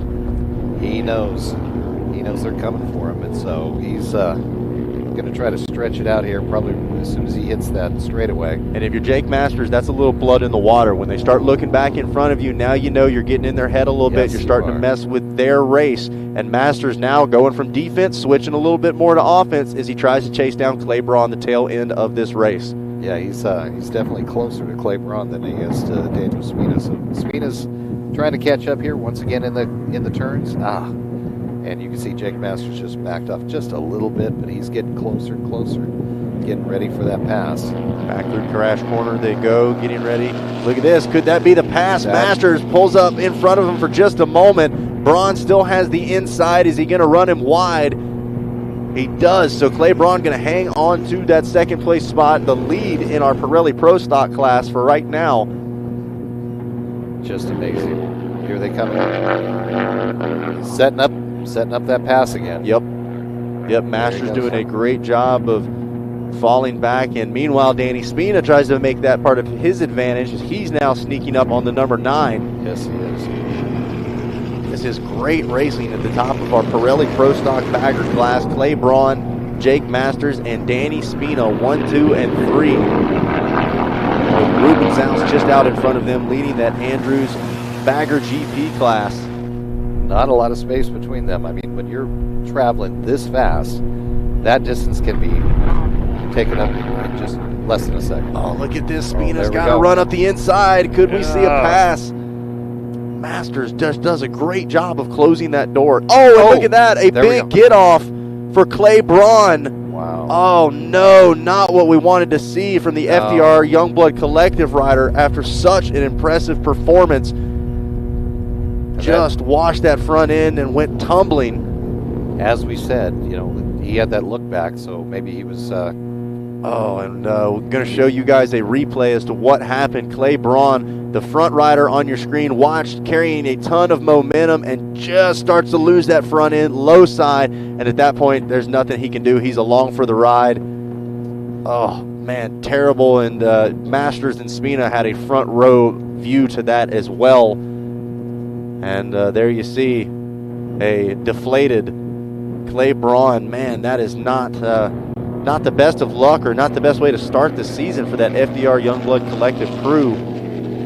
Both Tony Salima and Clay showing that they've got the speed, but just not having the luck here at round 1. That was such a tough break because he came in with so much confidence, so ready to go, and then... and a little bit of smoke coming out of that fueling bike as well, so this could be a shakeup Ruben Zaus looking picture perfect so far in this race. Actually, haven't seen a lot of him because he's been out front all by himself. Meanwhile, Danny Spina has made the pass on Jake Masters. That's no longer for second place, Dave. That's the new Pirelli Pro Stock lead. What an amazing race that we've had here.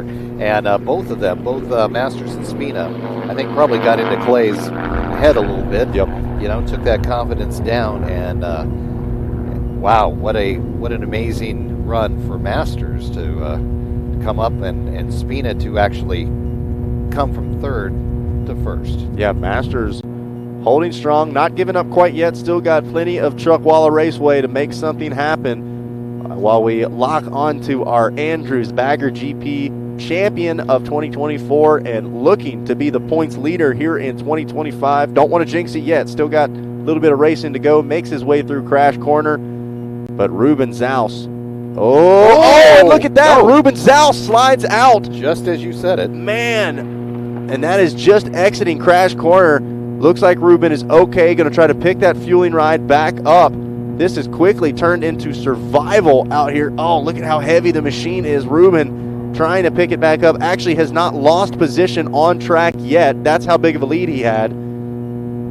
Wow, that's amazing. If he can get it started, get it out there. Man, there you see Danny Spina at the top of the screen, working his way back up. There is Jake Masters. And, oh no, a toss-up of the hands from Ruben Zaus. Man, just when you think you know how this is going to shape up, something else happens, as now it is Danny Spina on the 199 trying to bring this thing home for the win in our Pirelli Pro Stock class and looking to be the first rider to cross the finish line out of both of our classes. And we've talked about patience all day and how patient he was when he was in third place and fourth place, and he just slowly worked his way up. And never got too excited, never pushed it too far, and truly. And here we go.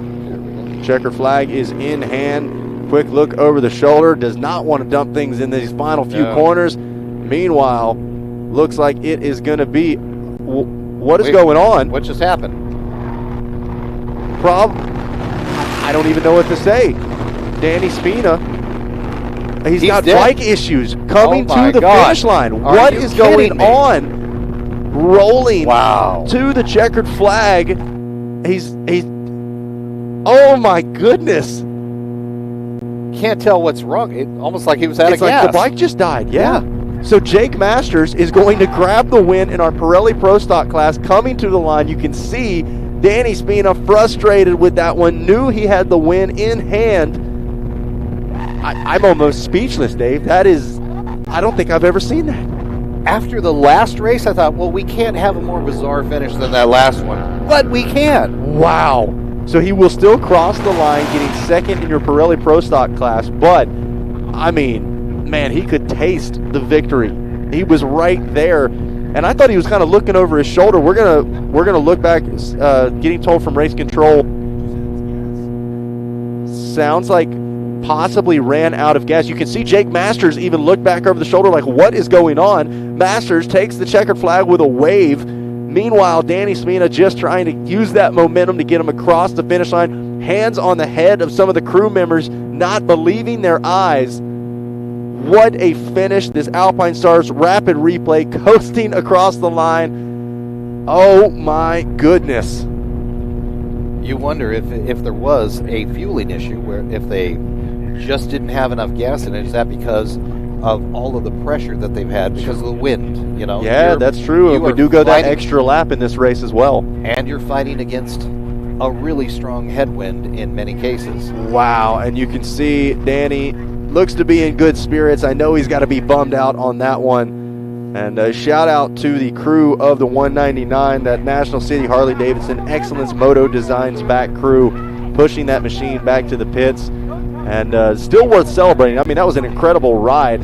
As we get ready to take a look at this Alpine Star Rapid Replay, show you all that took place in our final lap or final race of the afternoon, our Andrews Products Bagger GP and Pirelli Pro Stock Bagger classes. No surprise, the number one of Ruben Zaus starting 2025 just like he left 2024 out front. Man, we thought that was going to be it. The battle that we were watching for majority of the race was between Jake Masters in Daniel Spina. Now, Masters had the position, looked like he was going to be able to bring it home, but Spina had the speed. He was closing that gap up, but could only get within a couple of bike lengths of Jake Masters. Meanwhile, they're chasing after the 951 of Clay Braun. And Spina never lost confidence. He never lost patience. He just came up slowly and just kept chopping away and he'd lead in front of him. And this is pretty much the tail of the tape in this Pirelli Pro Stock class. There you see Masters taking that number 1 spot for just a second. Clay Braun runs the inside, takes Masters wide, and takes the number 1 spot back. Then it looked like the fight was going to be for second and third. Meanwhile, Clay Braun just gets a little light on the front end, low sides, and man, a big get off for the 951, hoping for the best from the FDR rider. Meanwhile, Mr. Perfect, Ruben Zaus, a mistake exiting crash corner, ends up sliding that fueling Harley Davidson down as well. Manhandles that thing, picks it back up, was trying to re-enter the race, and unfortunately did not look like he was able to do that. Danny Spina coming to the finish line, looks to have ran out of fuel or had some kind of mechanical malfunction. Jake Masters makes the pass mere feet in front of the finish line, takes the win in our Pirelli Pro Stock Bagger class. What a finish to day 1 of the 2025 season. You cannot write this stuff. Wow. This is incredible. What a day of racing. We have had each and every race has been better and better and more incredible finishes. It is so incredible. This is going to be the season 2025 for Bagger Racing League. Man, I am so excited for these podium interviews. All of our riders, I'm sure, with tons to say. We can't wait to hear it. We're going to grab a quick word from our sponsors, and when we come back, we'll be podium celebrating with our Andrews Products Bagger GP and Pirelli Pro Stock Bagger classes. This is the 2025 Drag Specialties Battle of the Baggers presented by Memphis Shades. And once again, a huge thank you to Newcastle Harley Davidson for this live production. Harley M8 racers win with Burns Stainless. Their no-holds-barred exhaust systems are built for one thing, power. With smooth inlets and stepped pipes engineered to keep exhaust velocity high, they squeeze every ounce of torque out of your motor. Their iconic 2-in-1 collector feeds into a reverse cone megaphone for that signature growl and performance edge. Drag strip or road course, Burns Stainless delivers. Get yours at burnstainless.com.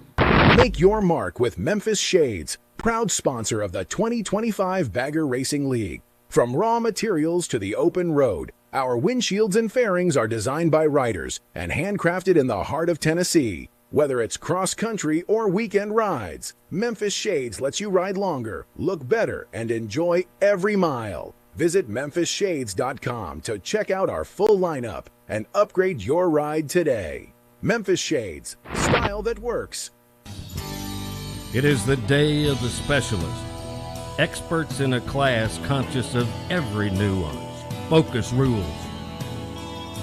Our specialty is wheels, and wheels only. We respectfully carry the wheelwright legacy into our eccentric world by improving the rides of motorcycles and riders globally. We are proud wheelwrights, nothing more. We are Ride Right. Simple, solid, boundless.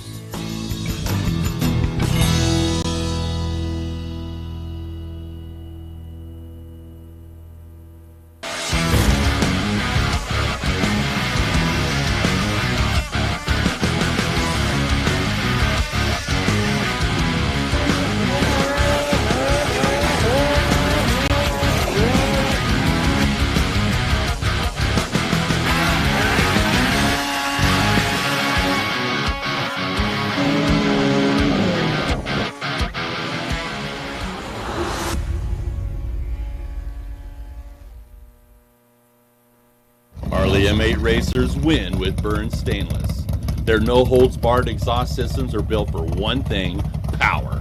With smooth inlets and stepped pipes engineered to keep exhaust velocity high, they squeeze every ounce of torque out of your motor. Their iconic 2-in-1 collector feeds into a reverse cone megaphone for that signature growl and performance edge. Drag strip or road course, Burns Stainless delivers. Get yours at burnstainless.com.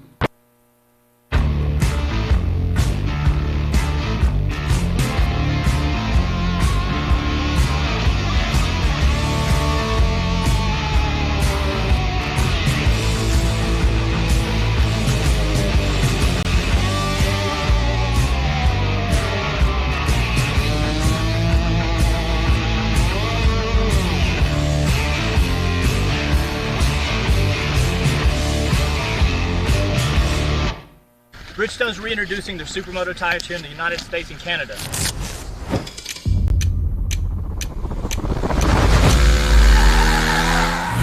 That's the BMO1 front and the RO2 rear.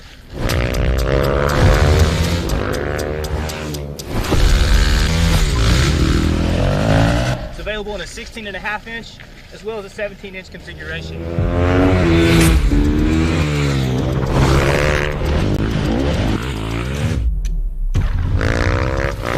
The Racing Battle Axe is a non-DOT tire, and we definitely recommend tire warmer.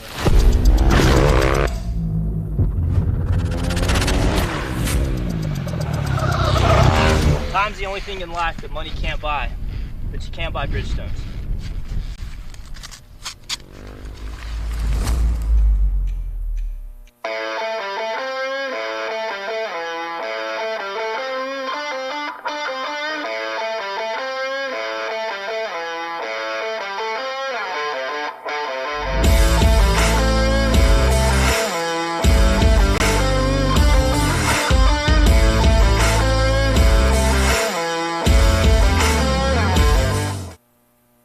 Hello, everyone, and welcome back to the 2025 Drag Specialties Battle of the Baggers presented by Memphis Shades. We've just completed our final race of the day, the Pirelli Pro Stock Bagger and Andrews Products Bagger GP classes. Let's send things down to the podium where Rocket Rob Bida stands by with our Andrews Products Bagger GP podium.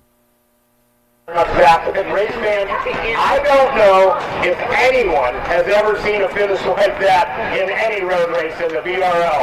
First of all, let's meet the Australian in his international podium, Jake Masters. Jake started off in the Pro Stock class, and due to attrition, due to the savagery of this racing, you find yourself in third in the Bagger GP final. Congratulations on that great ride. Let's talk about what happened here at Chuckwalla. Wow. I don't know, it was pretty crazy. Tony went down in the sliding lap and I had nowhere to go, so I put it in the sand and went down, lost the bag, bent my front end. I was like, wow, here we go. Lined up for the start, got a really good start and jump on the boys, rode my race. There was people kind of going down left and right. It was a tough one. I felt Danny right up me and then Clay was right in front of me, so it was that kind of three-way battle. I kept it on two wheels and kept it as calm as I could and finished the finish line, and now I'm up here. Well, congratulations. I know so many people helped me come here. It was just a couple years ago you and I met, and you said, I want to come to America, and I want to make a statement in any sort of racing. You've done everything from motocross, supercross, pit bike racing, and now find yourself on the podium at BRL Round 1. Yeah, it's awesome. This is such a cool sport. I'm so happy to get involved in this sport and also get involved with it and take it to Australia, and obviously River taking us to Europe. This just keeps growing, and the more people we get here, the better. Who do you want to give a shout out to?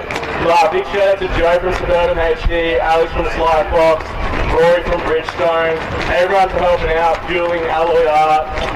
Yeah, it's a big group of people, Legend Suspension, my girlfriend for coming out. Yeah, thank you everyone. I'm stoked to be here, and I'm stoked to be in Las Vegas. Congratulations, Paul Fox, handing out the hardware here on day one.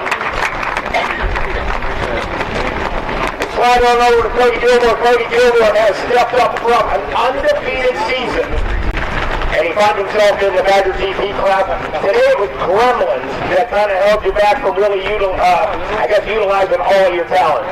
Yeah, we've had our work cut out for us the last 2 days. It didn't start off too well, and yeah, that was really the second time out that I've actually got to throw down some laps on a decent bike. So I had to pull in one time. I had to start at the back of the pack because we figured out what was wrong after qualifying today with the motor issue, but our mapping got a little messed up. So I wanted to make sure that the bike was running clean and didn't end up getting hit by anyone, and didn't want to make the race any more dangerous for anyone else. So we're able to get out and throw down some laps, and I was able to kind of watch some guys in front of me, and it was the first time I've even been able to ride behind anyone that knows this track. So I at least got a couple lines figured out, and I think tomorrow, once we get the bike running a little bit better, I'll be able to get up there and rock and roll with these guys. But, you know, it's tough when these guys are on it, but hey, I got my work cut out for me, and we'll make the best out of it and keep on rolling.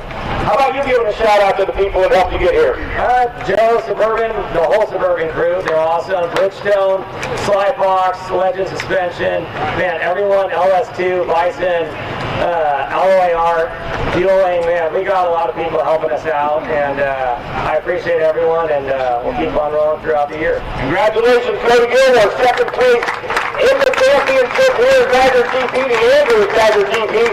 And our international superstar, the fueling bike, I had no idea how strong you were when you picked up a bagger by yourself and were able to come across the line.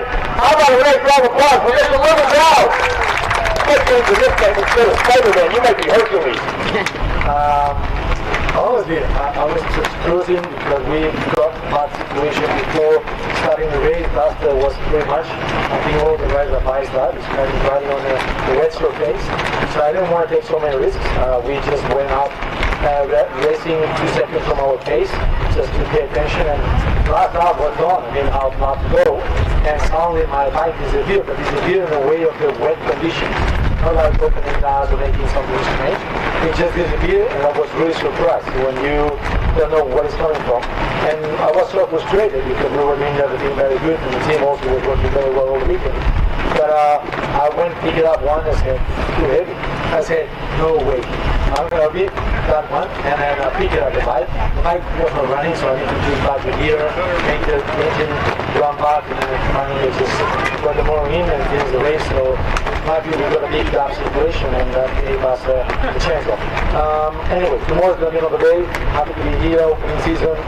We are in Europe, as my mate said, we are improving things out there, and I think that can become big into the situation in Australia, Europe, and America. So thanks to everybody for coming here. Weather incredible. Hopefully tomorrow's there. And thanks to team Philly and Bridgestone and all my partners that support me and all the time. Congratulations, Rubens out. Paul Fox has the award. Day one from the Figurati Club. Ladies and gentlemen, as they take their steps on the podium, one more time, a nice round of applause for one of the most incredible races of the weekend. Guys, step up on the boxes and let's get some amazing photography. And this is the Andrews Bagger GP podium.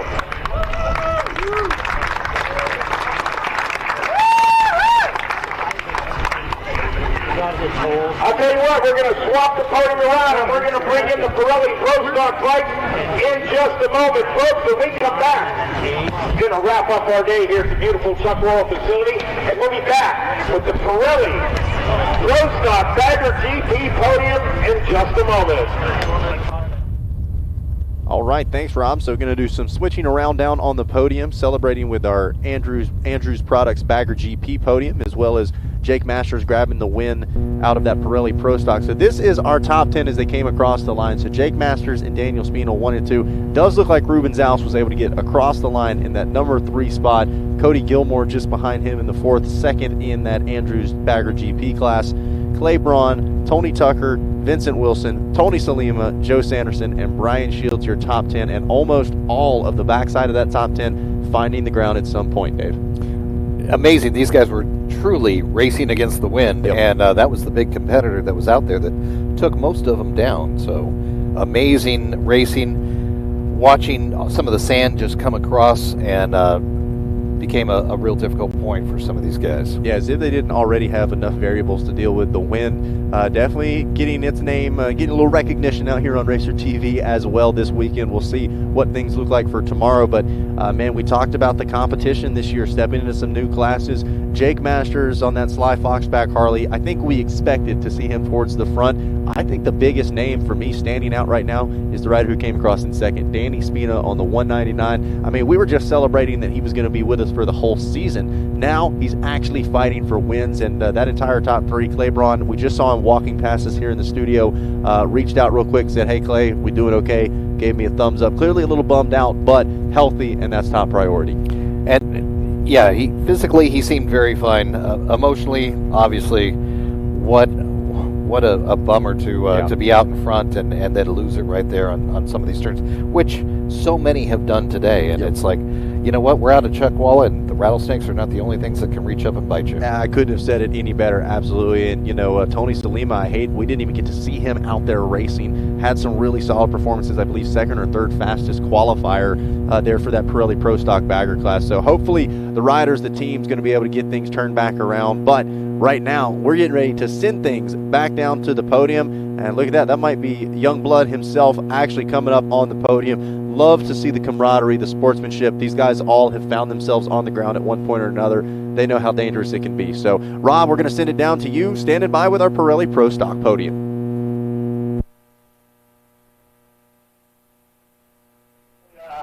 One of our favorite riders since he came onto the scene a couple years ago. We were there in the rain in Pittsburgh, and we've seen it all. But today, you're truly showing your talent, your abilities and things. And before we knew it, all of a sudden things went wrong. Tell us what was going on. Oh, I'll tell you right now. You're looking at number one and number two all on my back, the whole time, getting scared. And, they were just pushing me. And Jake showed me a tire, and, we got close on my touch. And that's racing. So after that, I just got back on it. I said, I hope that happen again. And just took more than I could chew. And hit the exhaust. I don't know what happened. I just was on rails, and next thing I know, somebody stopped under me, and I'm tumbling. Got that show for it. Well, I tell you what, you are one of the toughest guys I know. I know you're going to bounce back from this. That's nothing but a slight setback. You have one of the most amazing teams that brings you guys out here. I want you to give a big shout out to everybody that helps you get here. So I'm just the 1% of all this. Those guys are that's 99% that makes this all happen. So with help of them, Claiborne, Ball, everyone, it's just a village, man, and I wouldn't be up here if it wasn't for them. Well, I'll tell you what, the FDR crew has certainly assembled an amazing crop. And Paul, I'd like you to present this gentleman finishing third on the day. He's sitting third in the points as he heads in tomorrow. How about a big round of applause for Claiborne? Congratulations, my friend. I'll give you a little tough, outstanding ride. Now, I wish we had the Heartbreak of the Day award. Put in the hard charge, you put in the work, you battled through, you were making moves, and all of a sudden, we saw you in the attack position, coming down the front straight, going about 4 miles an hour. What was going on, Danny Spina? So, my kid, he really likes the show Cars, right? So I was trying to reenact where Lightning McQueen's got to come through. And, in all reality, I came through for a third. Bike lost power, bike shut down. And all I could think is, dang, I really split a pretty nice gap. And it really sucked at the end of the race. So I just had to do whatever I could and hope, the wind was in my favor to push me through the finish line. And, it did not the result I wanted. But, we're here. And bike's whole, bike's shining. So, ready for this. I heard just a couple of days ago you were able to lock down the Harley-Davidson sponsor. We want to give them a shout out because they're really helping you get around the country this year. Absolutely. National City Harley-Davidson stepped up humongously for me, and we're running the full program with Excellence Motor Detail. We have Motul, we have Fueling, we have Banco, and I'm just very blessed to have such a solid team for this season. It's something that I've never had. I've always just been kind of doing it myself, pulling my warmers, doing everything, with the help of my wife, and that's pretty much it. So we've been a two-man show up until now. Now we have National City Harley, Excellence Auto Detail, and everybody else on board. It's incredible. It's an incredible feeling. Well, congratulations, great guy. I know we got another show tomorrow. How about it, Danny Ruthless? Tonight is Danny Spina.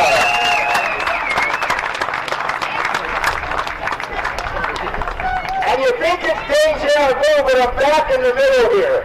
You're showing the Bagger GP guys a little something, but you were able to pick up the win in the Pirelli Pro Stock class. Congratulations. That sets you up with 25 points heading into tomorrow. Congratulations to Jake Masters once again. Jake, great ride. Yeah, great ride. Like I said before, the track is gnarly, so it's down 2 wheels.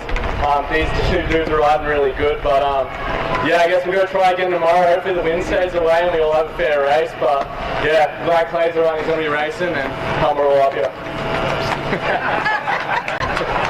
Very international podium here. One more time, I want you to give a shout out to the people that helped you get here before we wrap up today. yeah, thanks for coming out. Super pumped. Thanks, Joe, the whole team, Jake, Aaron, Catherine, everyone on the team's amazing. Ben for work on the bikes, Slyfox, Legend Suspension, Alloy Art, Drag Specialties, everyone that puts in anything, thank you very much. Congratulations, everybody. This is the Pirelli Pro Stock Podium. Gentlemen, take your top step on the podium up to your things. And ladies and gentlemen, thank you much for coming out to the opening round of BRL. Zach and Dave, let's throw it back to you. All right, thanks, Rob. And once again, a huge congratulations to our Pirelli Pro Stock Bagger Podium. An incredible job. And how about those Figurati design medals as well? So, we want to just give everybody a huge thank you. This is the way you want to start not only a weekend, but a season, Dave. This has been an incredible day of racing. It really has. I mean, from the very first race, every race has gotten better and better and better, and you get that feeling like, well, we've seen it all now. Yeah. But you know what? Sunday's coming, and it is going to be even more incredible. Well, before we get to Sunday, let's give you a replay as to how things started here for the 2025 season. Our Bridgestone live drone and our Alpine Star rapid replay. Several riders hitting the deck here today. That might be the story, is the wind and riders finding the ground out here at Chuckwalla. We've had some of the closest racing we've seen in over a year of the Bagger Racing League in almost all of our classes as well, Dave. Got to think there's a lot of riders walking away happy and a lot of riders walking away hungry for victory tomorrow. Absolutely. We've got both. We've got winners and we've got the frustrated ones. And those frustrated ones are incredible competitors.